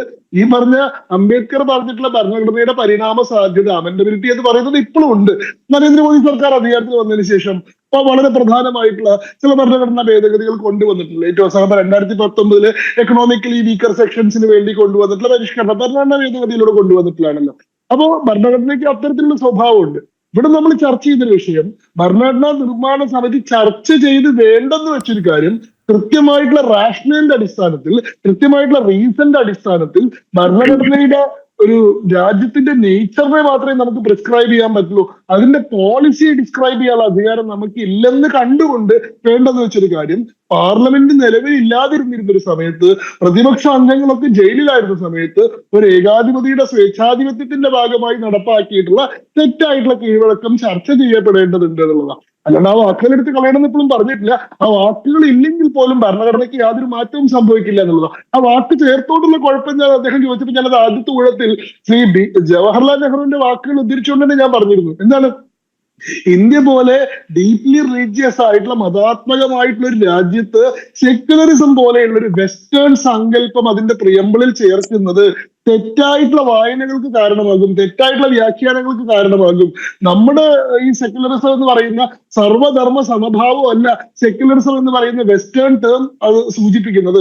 സെക്യുലറിസം എന്ന് പറയുന്ന വെസ്റ്റേൺ സങ്കല്പം complete separation of the church from the state ആണ്, സമ്പൂർണ്ണമായിട്ടുള്ള മതനിരാസമാണ്, മതത്തിന്റെ കാര്യങ്ങളിൽ സ്റ്റേറ്റ് ഇടപെടാതിരിക്കുക എന്നുള്ളതാണ്. അപ്പോ വെസ്റ്റേൺ ഒറിജിനുള്ള വെസ്റ്റേൺ അർത്ഥമുള്ള ഇങ്ങനത്തെ ഒരു ശബ്ദം കൊണ്ടുവെക്കുകയും ഇതിന്റെ ഞങ്ങളുടെ ഇന്ത്യൻ അർത്ഥം വേറെയാണെന്ന് പറയുകയും ചെയ്യുന്നത് ഭാവിയിൽ പലതരത്തിൽ ഈ രാജ്യത്തിന്റെ പൈതൃകവുമായി സംസ്കാരവുമായി ബന്ധപ്പെട്ട കാര്യങ്ങളിൽ സ്റ്റേറ്റ് ഇടപെടുന്ന സമയത്ത് അതൊരു വിമർശനമായി വരാൻ സാധ്യതയുണ്ട്. അതിന്റെ ഉദാഹരണം ഞാൻ പറഞ്ഞത്, ഈ പറയുന്ന പൊതുചടങ്ങുകളിൽ നിലവിളക്ക് കത്തിക്കുമ്പോൾ ഇവിടെ ചില ആളുകൾ പറയുന്നുണ്ട് മതേതര രാജ്യത്ത് എങ്ങനെയാ നിലവിളക്ക് കത്തിക്കുകയെന്ന്. അതല്ലെങ്കിൽ പ്രധാനമന്ത്രിയോ പ്രസിഡന്റോ അമ്പലത്തിൽ പോകുന്ന സമയത്ത് രാജ്യത്തിന്റെ തലവന്മാര് പറയുന്ന വിശ്വാസപരമായിട്ടുള്ള കാര്യങ്ങളിൽ പങ്കെടുക്കരുതെന്ന് പറയുന്നു. ഏറ്റവും അവസാനം ഉണ്ടായിട്ടുള്ള ഭാരതാംബ വിവാദം പോലും രാജ്യത്തിന്റെ സ്വാതന്ത്ര്യ സമര പ്രക്ഷോഭവുമായി ബന്ധപ്പെട്ട് നിൽക്കുന്ന ഒരു നാഷണൽ ഇമേജിനെ പോലും സെക്യുലറിസം എന്ന് പറയുന്ന സങ്കല്പം വെച്ചുകൊണ്ട് എതിർക്കാൻ സാധിക്കുന്നത് എന്തുകൊണ്ടാന്ന് വെച്ചാൽ സെക്യുലറിസം എന്ന് പറയുന്ന ഇന്ത്യൻ സങ്കല്പത്തെ അല്ല ഇവർ മനസ്സിലാക്കിയിട്ടുള്ളത്. സെക്യുലറിസം എന്നുള്ള വാക്കുകൊണ്ട് അതിന്റെ വെസ്റ്റേൺ ആയിട്ടുള്ള ആന്റി റിലീജിയസ് ആയിട്ടുള്ള മതനിരാസത്തിന്റെ സങ്കല്പത്തെയാണ് അവർ മനസ്സിലാക്കിയിട്ടുള്ളത്. ഇത് ഭരണഘടനാ നിർമ്മാണ സമിതിക്ക് വളരെ നേരത്തെ മനസ്സിലായതുകൊണ്ടാണ് അവർ പറഞ്ഞത് അനാവശ്യമായിട്ടുള്ള കൺഫ്യൂഷൻസ് ക്രിയേറ്റ് ചെയ്യലാവും സെക്യുലറിസം എന്നുള്ള വാക്ക് കൊണ്ടുവരുന്നത്. സെക്യുലറിസം എന്നുള്ള വാക്ക് കൊണ്ടുവരേണ്ട ആവശ്യമില്ല, അത് ഭരണഘടനയിൽ ഇൻഹറന്റ് ആയി തന്നെ ഉള്ളതാണ്. പിന്നെ അസഫ് അലി പറഞ്ഞിട്ടുള്ള കാര്യം, എന്തുകൊണ്ട് പിന്നീട് വന്ന സർക്കാരുകൾ ഇത് തിരുത്തിയിട്ടില്ല? അടൽ ബിഹാരി വാജ്പേയിയുടെ ഗവൺമെന്റ് എന്തുകൊണ്ട് ഇത് തിരുത്തിയിട്ടില്ല അതെന്ന് ചോദിച്ചു. അടൽ ബിഹാരി വാജ്പേയിയുടെ ഗവൺമെന്റ് അദ്ദേഹത്തിന്റെ ടേം പൂർത്തീകരിക്കുന്നതിന് മുമ്പിൽ ഇന്ത്യയിൽ ചെയ്തു തീർക്കേണ്ട മുഴുവൻ കാര്യങ്ങളും ചെയ്തു തീർത്തത് അഭിപ്രായം ഞങ്ങൾക്കില്ല. അങ്ങനെയാണെങ്കിൽ അന്ന് ഞങ്ങൾ പാർട്ടി പിരിച്ചുവിടുമല്ലോ, പിന്നെ ഞങ്ങൾ തെരഞ്ഞെടുപ്പിൽ മത്സരിക്കേണ്ട ആവശ്യമില്ലല്ലോ. ഒരു സർക്കാരിന് ചെയ്തു തീർക്കാൻ കഴിയുന്ന കാര്യങ്ങളല്ല ഇവിടെ ഉള്ളത്. ഒരുപാട് ഹിസ്റ്ററിക്കൽ റോങ്സിനെ ഞങ്ങൾക്ക് കണ്ടു ചെയ്യാണ്ട് ഇവിടെ ഏതാണ്ട് 200 കൊല്ലത്തെ യൂറോപ്യൻ അധിനിവേശത്തിന്റെ കാലഘട്ടത്തിൽ സൃഷ്ടിക്കപ്പെട്ടിട്ടുള്ള കൊളോണിയൽ ആയിട്ടുള്ള പരിഷ്കരണങ്ങൾ മുതൽ 60 കൊല്ലത്തെ ഈ പറയുന്ന സെക്യുലർ ഭരണ കാലഘട്ടങ്ങളിൽ നടത്തിയിട്ടുള്ള പലതായിട്ടുള്ള തെറ്റുകളെ കൂടി തിരുത്താനുള്ള സമയം 5 കൊല്ലം കൊണ്ടോ 10 കൊല്ലം കൊണ്ടോ സാധിക്കില്ല. ഒരുപാട് തെറ്റുകളെ തിരുത്തുന്നതിൽ അടൽ ബിഹാരി വാജ്പേയിയുടെ ഗവൺമെന്റ് സഹായിച്ചിട്ടുണ്ട്. അതിനുശേഷം വന്നിട്ടുള്ള 1ാം നരേന്ദ്രമോദി സർക്കാർ പല കാര്യങ്ങളും ചെയ്തിട്ടുണ്ട്, 2ാം നരേന്ദ്രമോദി സർക്കാർ പല കാര്യങ്ങളും ചെയ്തിട്ടുണ്ട്, 3ാം നരേന്ദ്രമോദി സർക്കാർ വേറെയും കാര്യങ്ങൾ ചെയ്തിട്ടുണ്ട്. ഇതുകൊണ്ട് അവസാനിച്ചത് ഞങ്ങൾക്ക് അഭിപ്രായമില്ല. ഞങ്ങൾ ഗ്രാജുവൽ ആയിട്ട് ഓരോ തെറ്റുകളെ തിരുത്തിയാണല്ലോ കൊണ്ടുവരുന്നത്. 1996 മുതലുള്ള നരേന്ദ്രമോദി സർക്കാരിന്റെ അല്ലെങ്കിൽ BJPകളുടെ എല്ലാ പ്രകടന പത്രികയിലും പറയുന്ന 3 ഹിന്ദുത്വ പ്രോമിസുകളാണ്. 1 രാമജന്മഭൂമി, 2 യൂണിഫോം സിവിൽ കോഡ്, അതേപോലെ തന്നെ ഈ പറയുന്ന എന്താ പറയുക പൗരത്വവുമായി ബന്ധപ്പെട്ട വിഷയം. ഇതില് ആദ്യത്തെ ഗവൺമെന്റിന്റെ കാലഘട്ടത്തിൽ നമുക്ക് രാം ജന്മഭൂമിയുടെ വിഷയം പരിഹരിക്കാൻ സാധിച്ചിട്ടില്ല, അത് യൂണിഫോം സിവിൽ കോഡിന്റെ വിഷയം നമുക്ക് ഇപ്പോഴും പരിഹരിക്കാൻ സാധിച്ചില്ല. പക്ഷെ ഓരോ കാലഘട്ടത്തിൽ ചെയ്യേണ്ടതായിട്ടുള്ള സാധ്യമായിട്ടുള്ള കാര്യങ്ങൾ ചെയ്ത് തന്നെയാണ് വരുന്നത്. പിന്നീട് അദ്ദേഹം പറഞ്ഞ 3ാമത്തെ കാര്യം, അതായത് ദത്താത്രേയ ഹൊസബലയുടെ പരിഭ്രമത്തിൽ നിന്ന് ഭയത്തിൽ നിന്നാണ് ഇത് ഉണ്ടായിട്ടുള്ളത്. ഇവർ ഉദ്ദേശിക്കുന്ന ഒരു ഭരണഘടനാ പരിഷ്കരണം നടത്താൻ ഇവർക്ക് ഇത്തവണ ഭൂരിപക്ഷം കിട്ടാത്തത് കൊണ്ട്, ഇത് തെരഞ്ഞെടുപ്പ് കഴിഞ്ഞ സമയത്ത് BJPക്ക് ഒറ്റയ്ക്ക് കേവല ഭൂരിപക്ഷം കിട്ടാതെ വന്നപ്പോ ഇവരൊക്കെ കണ്ടൊരു സ്വപ്നമായിരുന്നു. എന്ത്, മുൻ സർക്കാരുകളെ പോലെ സ്വന്തം അജണ്ട നടപ്പാക്കാൻ സാധിക്കാതെ ഈ പറയുന്ന കോയലിഷൻ ധർമ്മയ്ക്കുള്ളിൽ സഖ്യകക്ഷികളുടെ സമ്മർദ്ദം കൊണ്ട് ഒന്നും ചെയ്യാൻ പറ്റാണ്ട നരേന്ദ്രമോദി ഇരിക്കുന്നു. ആ അവസ്ഥയൊക്കെ കഴിഞ്ഞു പോയി. അത് കഴിഞ്ഞിട്ടില്ല ഞങ്ങൾ വഖഫ് ഭേദഗതി നിയമം കൊണ്ടുവന്ന്. നിങ്ങൾ എന്താ വിചാരിച്ച് ഞങ്ങൾക്ക് നിയമനിർമ്മാണം നടത്താനുള്ള ശേഷിയില്ലാതോ? ഈ പറയുന്ന പ്രതിപക്ഷം മുഴുവൻ തലകുത്തി നിന്നിട്ട് ഞങ്ങൾ വഖഫ് ഭേദഗതി നിയമം കൊണ്ടുവരികയും അത് ഗസറ്റിൽ വിജ്ഞാപനം ചെയ്യുകയും ചെയ്തില്ലേ? ഈ പറയുന്ന ഒറ്റയ്ക്ക് ഭൂരിപക്ഷം ഇല്ലാത്ത സമയത്തല്ലേ പാകിസ്ഥാന്റെ പഹൽഗാം ആക്രമണത്തിന് നേരെ ഓപ്പറേഷൻ സിന്ദൂർ നടത്തിയത്? രാജ്യത്ത് കയറിയിട്ട് ആക്രമിക്കാനുള്ള ധൈര്യം നമ്മൾ കാണിച്ചിട്ടുള്ളത്. അതായത് ഭൂരിപക്ഷത്തിന്റെ ഒരു പ്രശ്നമൊന്നുമില്ല, അതൊക്കെ നിങ്ങൾ കണ്ടിട്ടുള്ള ഒരു സ്വപ്നമാണ്. ഈ രാജ്യം ഭരിക്കാൻ കംഫർട്ടബിൾ ആയിട്ടുള്ള മെജോറിറ്റി ഞങ്ങൾക്ക് ഉണ്ട്, ഞങ്ങളുടെ എല്ലാ സഖ്യകക്ഷികളും ഞങ്ങൾക്ക് ഒപ്പം ഉണ്ട്. ഭരണഘടന എന്താണ് ഭരണഘടനാ ഭേദഗതിയിൽ നടത്തേണ്ട സാഹചര്യം വന്നാൽ അത് നടത്തണമെന്നുള്ള ദൃഢനിശ്ചയവും ഞങ്ങൾക്കുണ്ട്. അതിനാവശ്യമായിട്ടുള്ള സംഖ്യകളൊക്കെ ആ സമയത്ത് ഉണ്ടായിക്കോളും. അങ്ങനെ രാജ്യം ഭരിക്കാൻ കഴിയാത്തൊരു സാഹചര്യം ഇവിടെ ഉണ്ടായിട്ടില്ല. ദത്താത്രേയ ഹൊസബല ഇവിടെ പറഞ്ഞിട്ടുള്ളത് ഈ അടിയന്തരാവസ്ഥയുടെ 50ാം വാർഷികവുമായി ബന്ധപ്പെട്ട് അടിയന്തരാവസ്ഥയുടെ ഓർമ്മകളെ സംബന്ധിച്ച് പറയുന്ന കൂട്ടത്തിൽ അന്ന് നടത്തിയിട്ടുള്ള അതിക്രമങ്ങളുടെ കൂട്ടത്തിൽ ഈ കാര്യം കൂടി ചർച്ച ചെയ്യപ്പെടുന്നതാണ്. അതിന്റെ കണ്ടെക്സ്റ്റ് ഉണ്ട്, ആ കണ്ടെക്സ്റ്റിൽ നിന്നാണ് അതിനെ മനസ്സിലാക്കേണ്ടത്. ഓക്കെ ശ്രീജിത്ത്, നമുക്ക് ചർച്ച അവസാനിപ്പിക്കാൻ സമയമായി. എന്തായാലും കോൺഗ്രസിനും ഇടതുപക്ഷത്തിനും അറിയാം ദത്താത്രേയ ഹൊസബളെ അങ്ങനെ ഒരു പരാമർശത്തിലൂടെ എന്താണ് ഉദ്ദേശിച്ചത് എന്ന്. ഒരു ചർച്ച നടത്തുക, അതിലപ്പുറം ഒന്നുമില്ല. പക്ഷേ RSS ഹിന്ദു രാഷ്ട്രവാദവുമായിട്ട് മുന്നോട്ട് പോകുന്നു എന്ന രീതിയിൽ തെറ്റായ പ്രചരണം അത് ഇതിനകം തന്നെ ആരംഭിച്ച് കഴിഞ്ഞിട്ടുണ്ട്. അത്തരം ചർച്ചകളല്ലേ ഇനി കൂടുതൽ നടക്കാൻ പോകുന്നത്, പ്രത്യേകിച്ച് നമ്മുടെ നാട്ടിൽ? അല്ല നോക്കൂ, ഈ ഹിന്ദു രാഷ്ട്രം എന്ന് പറഞ്ഞാൽ ഇത് ഒരു ഹിന്ദു രാഷ്ട്രമാണ്. കാരണം ഹിന്ദു എന്ന് പറഞ്ഞു കഴിഞ്ഞാൽ ഹിന്ദുയിസം എന്ന് പറയുന്നത് കേവലം ഒരു മതം മാത്രമല്ല, ഈ നാടിന്റെ സംസ്കാരം കൂടിയാണ്. ആ ബ്രോഡായിട്ടുള്ള ആംബിറ്റിലേക്കാണ് നേരത്തെ പറഞ്ഞിരിക്കുന്ന ബുദ്ധമതവും ജൈനമതവും സിഖ് മതവും എല്ലാം ചേരുന്നത്. അതുകൊണ്ടാണ് യൂണിവേഴ്സൽ ലോ പോലും ഈ ഇത്രയും 4-5 മതങ്ങൾക്ക് ചേർന്ന് തന്നെ വരുന്നത്. അപ്പോൾ അതുകൊണ്ട് അതിനെ എക്സ്പ്ലിസിറ്റ് ആയിട്ട് അങ്ങനെ പറയേണ്ടതില്ല. അതുകൊണ്ടാണ് നമ്മുടെ സൈന്യത്തിന്റെ ഭാഗമായിട്ടാണെങ്കിലും നമ്മുടെ ഏതെങ്കിലും ഒരു കോൺസ്റ്റിറ്റ്യൂഷണൽ ബോഡിയുടെ സ്ലോഗനിലാണെങ്കിലും ഒക്കെ തന്നെ നമ്മൾ ഹിന്ദു പുരാണങ്ങളിൽ നിന്നും ഒക്കെ തന്നെയാണ് ഇതിന്റെ കാര്യങ്ങളെല്ലാം തന്നെ എടുത്തിരിക്കുന്നത്, ഇതിന്റെ ആപ്തവാക്യങ്ങൾ ഉൾപ്പെടെ. പിന്നെ ഇവിടെ രസകരമായിട്ട് എനിക്ക് തോന്നിയ മറുപടി പറയണമെന്ന് എനിക്ക് തോന്നിയ 1-2 കാര്യങ്ങൾക്ക് മറുപടി പറഞ്ഞു പോകാം. ഒന്ന്, ശ്രീ റജു ലൂക്കോസും അതേപോലെ ശ്രീ ആസഫ് അലിയും പറഞ്ഞൊരു കാര്യമാണ്. കാരണം നമ്മൾ ഈ പ്രത്യേകിച്ച് എഴുതി വെക്കേണ്ടതില്ല എങ്കിൽ, അതായത് നമ്മളുടെ ഭരണഘടനയിലുണ്ട് തത്വത്തിൽ നമ്മൾ സെക്യുലറും സോഷ്യലിസ്റ്റും ആണെങ്കിൽ പിന്നെ എന്തിനാണ് ഡെമോക്രാറ്റിക് ആണ് എന്ന് എഴുതി വെച്ചിരിക്കുന്നതെന്ന് ചോദിച്ചു. നല്ല ചോദ്യമാണ്. കാരണം നമ്മൾ ഡെമോക്രാറ്റിക് ആണല്ലോ, പക്ഷെ എന്തിനാണ് പ്രത്യേകമായിട്ട് എഴുതി വെക്കുന്നതെന്ന് അതിന് വളരെ കൃത്യമായിട്ടുള്ള ഒരു അർത്ഥമുണ്ട്. കാരണം നമുക്ക് പരിചയമില്ലാത്ത കുറെ കാര്യങ്ങളാണ് പ്രിയാമ്പിളിൽ എഴുതി വെച്ചിരിക്കുന്നത്. ഒന്ന്, ഇന്ത്യ ഒരിക്കലും ഒരു ഡെമോക്രാറ്റിക് കൺട്രി ആയിരുന്നില്ല. നമുക്ക് പരിചയമുണ്ടായിരുന്നത് ഫ്യൂഡലിസമാണ്, ബ്രിട്ടീഷ് രാജാണ്, മൊണാർക്കിയാണ്, കൊളോണിയലിസമാണ്, പ്രിൻസറി റൂളാണ്. ഡെമോക്രാറ്റിക് നേച്ചർ നമുക്ക് ഉണ്ടായിരുന്നില്ല. അപ്പൊ അതുകൊണ്ട് അത് എക്സ്പ്ലിസിറ്റ് ആയിട്ട് എഴുതണം. കാരണം ഈ പുതിയ രാജ്യം നിങ്ങൾക്ക് പുതുതായി ഗ്യാരണ്ടി ചെയ്യുന്നത് ഇന്നതാണ്. 2, അതിൽ എഴുതിയിരിക്കുന്ന മറ്റു വാക്കുകൾ നോക്കിയാൽ മനസ്സിലാവും. സോവറിൻ, നമുക്ക് പരമാധികാരം ഉണ്ടായിരുന്നോ? ഇല്ല, ബ്രിട്ടീഷ് ഇന്ത്യക്കായിരുന്നു. നമുക്കുണ്ടായിരുന്നത് സ്ലേവറി ആയിരുന്നു. അതുകൊണ്ട് അത് വാഗ്ദാനം ചെയ്യേണ്ടതാണ്. റിപ്പബ്ലിക്, എന്തുകൊണ്ടാണ്? നമ്മുടെ ഹെഡ് ഓഫ് സ്റ്റേറ്റ് എലക്ട് ചെയ്ത് വരുന്നതാണ്, അതല്ലാതെ ഹെറിഡിറ്ററി ആയിട്ട് വരുന്നതല്ല, രാജഭരണമല്ല. അതുകൊണ്ട് റിപ്പബ്ലിക് ആണെന്ന് പറയണമായിരുന്നു. അടുത്ത 3 ജസ്റ്റിസ്, ലിബർട്ടി, ഇക്വാലിറ്റി. ഈ 3 കാര്യങ്ങൾ വന്നുണ്ടായിരുന്ന ആൾക്കാർക്ക് ഉണ്ടായിരുന്നില്ല എന്നറിയാമല്ലോ. ബ്രിട്ടീഷുകാരുടെ ജസ്റ്റിസ് നമ്മളുടേതല്ല. ഇവിടെ ആൾക്കാർക്ക് ലിബർട്ടി ഉണ്ടായിരുന്നില്ല, ഇവിടെയുള്ള ആൾക്കാർക്ക് ഇക്വാലിറ്റി ഉണ്ടായിരുന്നില്ല. ഇന്ത്യയിൽ ഉണ്ടായിരുന്ന ആൾക്കാർ പല തട്ടുകളിലായിരുന്നു. അപ്പൊ ഇതെല്ലാം നമുക്ക് പരിചയമില്ലാത്ത കാര്യങ്ങളെ ഗവൺമെന്റ് ഇത് നൽകും എന്നാണ്, ഡിസ്ക്രിമിനേഷൻ ഒഴിവാക്കും എന്നാണ്, അത് ഗ്യാരണ്ടി ചെയ്യുന്ന കാര്യമാണ്. അതേപോലെ ഫ്രട്ടേണിറ്റി എന്ന് പറഞ്ഞു കഴിഞ്ഞാൽ നമ്മുടെ രാജ്യത്തിന്റെ യൂണിറ്റിയും ഇന്റഗ്രിറ്റിയും ഉറപ്പുവരുത്തുന്ന കാര്യമാണ്. നമുക്കൊരു പൊളിറ്റിക്കൽ ബൗണ്ടറി പോലും ഒന്നും അങ്ങനെ ഉണ്ടായിരുന്നില്ലെന്നേ. ഈ പൊളിറ്റിക്കൽ ഇന്ത്യയാണ് ആ സമയത്ത് രൂപപ്പെടുന്നത്. അതുകൊണ്ട് ഗവൺമെന്റിന് ഇത് കൊടുക്കണമായിരുന്നു. പക്ഷേ സെക്യുലറിസം ആയിക്കോട്ടെ, അതേപോലെ തന്നെ സോഷ്യലിസം ആയിക്കോട്ടെ, ഇവിടെ ഇൻഹറന്റ് ആണ്. ഭരണത്തിലിരിക്കുന്ന ആൾക്കാരെല്ലാം, അത് രാജഭരണം നമ്മുടെ ട്രഡീഷണൽ നമ്മുടെ സംസ്കാരത്തിന്റെ ഭാഗമായിട്ടുള്ള അന്നത്തെ ഭരണ രീതികളായിരുന്നെങ്കിൽ പോലും അത് ഉറപ്പുവരുത്തുന്നത് സ്ഥിതി സമത്വമായിരുന്നു. അല്ലെങ്കിൽ ഇന്ത്യയുടെ അണ്ടർലൈങ് ആയിട്ടുള്ള ഒരു കാര്യമെന്ന് പറയുന്നത് തന്നെ ഈ ചെറുതും വലുതുമായിട്ടുള്ള മതങ്ങൾക്കെല്ലാം ഇവിടെ നിലനിൽപ്പുള്ളത് കൊണ്ടാണ്. അത് സെക്യുലർ എന്ന് എഴുതി വെച്ചത് കൊണ്ടല്ല. 2, ഒരു കാര്യം കൂടി അദ്ദേഹം പറഞ്ഞിട്ടുണ്ട്. അതായത് താപ്പർ കേസിനെ പറ്റി അദ്ദേഹം പറഞ്ഞു. ആ താപ്പർ കേസിനെ പറ്റി അദ്ദേഹം പറഞ്ഞിരിക്കുന്ന വ്യാഖ്യാനം തെറ്റാണ്, ഫാക്ട് കറക്റ്റ് ആണെങ്കിലും. കാരണം ഈ അഭിപ്രായ സ്വാതന്ത്ര്യത്തിന് കൂച്ചുവലം കിടുന്ന രീതിയിലത്തേക്കുള്ള ഒരു കണ്ടീഷൻ നമ്മുടെ ഫസ്റ്റ് അമെന്റ്മെന്റിന്റെ ഭാഗമായിട്ട് ഉണ്ടാകുന്നത് അത് ശ്രീ റജു ലൂക്കോസ് ഒരുപക്ഷെ പ്രതിരോധിക്കേണ്ടതായിരുന്നു. കാരണം ഈ താപ്പർ ഒരു കമ്മ്യൂണിസ്റ്റുകാരനാണ്. അപ്പൊ അദ്ദേഹം അവിടെ ക്രോസ് റോഡ്സ് എന്ന് പറഞ്ഞിട്ടുള്ള ഒരു ജേർണൽ പബ്ലിഷ് ചെയ്യുന്നുണ്ടായിരുന്നു. അപ്പൊ ആ ജേർണലിൽ അദ്ദേഹം വളരെ സ്കേത്തിങ് ക്രിറ്റിസിസമാണ് അത് അടിച്ചു വിട്ടിരുന്നത്. അപ്പൊ അങ്ങനെ വിട്ടിരുന്നത് കൊണ്ട് ഇത് പബ്ലിക് സേഫ്റ്റിയെ ബാധിച്ചേക്കാം, അതായത് ബാധിക്കുമെന്നല്ല ബാധിച്ചേക്കാം എന്ന് കണ്ടുകൊണ്ടാണ് സർക്കാർ ഈ ക്രോസ് റോഡ്സിനെ ബാൻ ചെയ്യാനായിട്ട് വരുന്നത്. പക്ഷെ ഇത് പബ്ലിഷ് ചെയ്തിരിക്കുന്ന താപ്പർക്കെതിരെ ഒരു ക്രിമിനൽ കേസ് പോലും ഇല്ല, അയാളെ അറസ്റ്റ് ചെയ്യുന്ന പോലും ഇല്ല. എന്ന് വെച്ചാൽ ഗവൺമെന്റിന്റെ ഉദ്ദേശം ഇവിടെ ഒരു പബ്ലിക് അൺട്രസ്റ്റ് ഉണ്ട് അല്ലെങ്കിൽ ഉണ്ടാകും എന്ന് സ്ഥാപിക്കലല്ല, മറിച്ച് ഈ പരിപാടി അങ്ങ് നിർത്തുക എന്നുള്ളതാണ്. അതുകൊണ്ട് കോടതിയിൽ പോയപ്പോഴത്തേക്ക് ഡെത്ത് ത്രെട്ട് ഇഷ്യൂ ചെയ്തു എന്ന് അദ്ദേഹം പറഞ്ഞിരിക്കുന്നതിന്റെ പേരിലല്ല, മറിച്ച് ഫ്രീ പൊളിറ്റിക്കൽ ക്രിറ്റിസിസം എന്ന് പറയുന്ന കാര്യത്തിനെ തടയാൻ പറ്റില്ല എന്നാണെന്ന് കോടതി പറഞ്ഞിരിക്കുന്നത്. സെക്യൂരിറ്റി ഓഫ് ദ സ്റ്റേറ്റ് എന്ന് പറയുന്ന ഒരു സംവിധാനമുണ്ട്, നമ്മുടെ രാജ്യത്തിന്റെ സുരക്ഷ. ആ സുരക്ഷയെ ബാധിക്കുന്നെങ്കിൽ മാത്രം നിങ്ങൾക്ക് അതിനെ സപ്രസ് ചെയ്യാം, പൊളിറ്റിക്കൽ ക്രിറ്റിസിസത്തിനെ. പക്ഷെ ഈ കേസിൽ അത് ബാധിക്കുന്നില്ല എന്നാണ്. അല്ലാതെ ഡെത്ത് ത്രെട്ട് ഇഷ്യൂ ചെയ്ത് കഴിഞ്ഞാൽ ഏത് കാലത്തും നമ്മുടെ നാട്ടിൽ ആൾക്കാരെ കസ്റ്റഡിയിൽ എടുക്കാനുള്ള വകുപ്പുണ്ട്. അത് അദ്ദേഹം പറയുന്നത് പോലെയല്ല. പിന്നെ ഒരു ചെറിയ കാര്യം, അടിയന്തരാവസ്ഥ ഉണ്ടാകുന്ന സമയത്ത് ഇനി ഭാവിയിൽ ഇങ്ങനെ ഒരു BJP എന്നൊരു സംവിധാനം ഉണ്ടാകും എന്ന് കരുതിയിട്ട് ഒരുപക്ഷെ അങ്ങനെ പ്രൊവിഷൻസ് എക്സ്പ്ലിസിറ്റ് ആയിട്ട് എഴുതി ചേർത്തു എന്ന് പറഞ്ഞു കഴിഞ്ഞാൽ അന്ന് ജനതാ പാർട്ടി പോലും ഇല്ല, പോട്ടെ BJP പോട്ടെ, അന്ന് ജനതാ പാർട്ടി പോലും ഇല്ല. അതുപോലെ അടിയന്തരാവസ്ഥ കഴിയുന്ന സമയത്താണ് ഉണ്ടാകുന്നത്.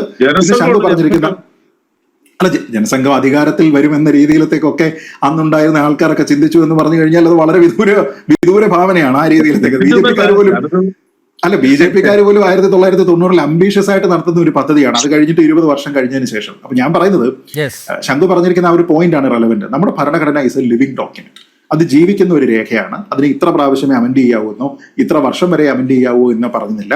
അത് എങ്ങനെ അമെൻഡ് ചെയ്യണം എന്നുള്ള ഒരു പ്രൊവിഷൻ ഉണ്ട്. അതിനെ സസ്പെൻഡ് ചെയ്തുകൊണ്ട് ഇന്ദിരാഗാന്ധി അമെൻഡ് ചെയ്യുന്ന രീതിയിലത്തേക്ക് നമ്മൾ അമെൻഡ് ചെയ്താൽ അത് തെറ്റാണെന്ന് പറയാം.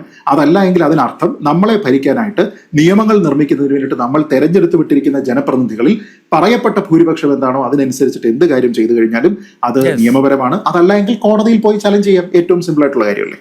ഓക്കെ, റിജി ലൂക്കോസ്, സമയപരിമിതിയുണ്ട്. ഞാൻ ചർച്ച ഇവിടെ അവസാനിപ്പിക്കുകയാണ്. ഭരണഘടനയുടെ പ്രിയാമ്പിളിൽ സോഷ്യലിസ്റ്റ്, സെക്കുലർ എന്നീ വാക്കുകൾ കൂട്ടിച്ചേർത്തത് എങ്ങനെയെന്ന് ചർച്ച ചെയ്യണമെന്ന് മാത്രമാണ് RSS സർക്കാര്യവാ ആവശ്യപ്പെട്ടത്. ആരോഗ്യപരമായിട്ടുള്ള ഒരു ചർച്ച ഈ വിഷയത്തിൽ വരും ദിവസങ്ങളിൽ നടക്കുമെന്ന് തന്നെ പ്രത്യാശിക്കാം. ജനറൽ ഡിബേറ്റ് ഇവിടെ പൂർണ്ണമാകുന്നു. ചർച്ചയിൽ പങ്കെടുത്ത എല്ലാ അതിഥികൾക്കും നന്ദി, ഒപ്പം പ്രേക്ഷകർക്കും.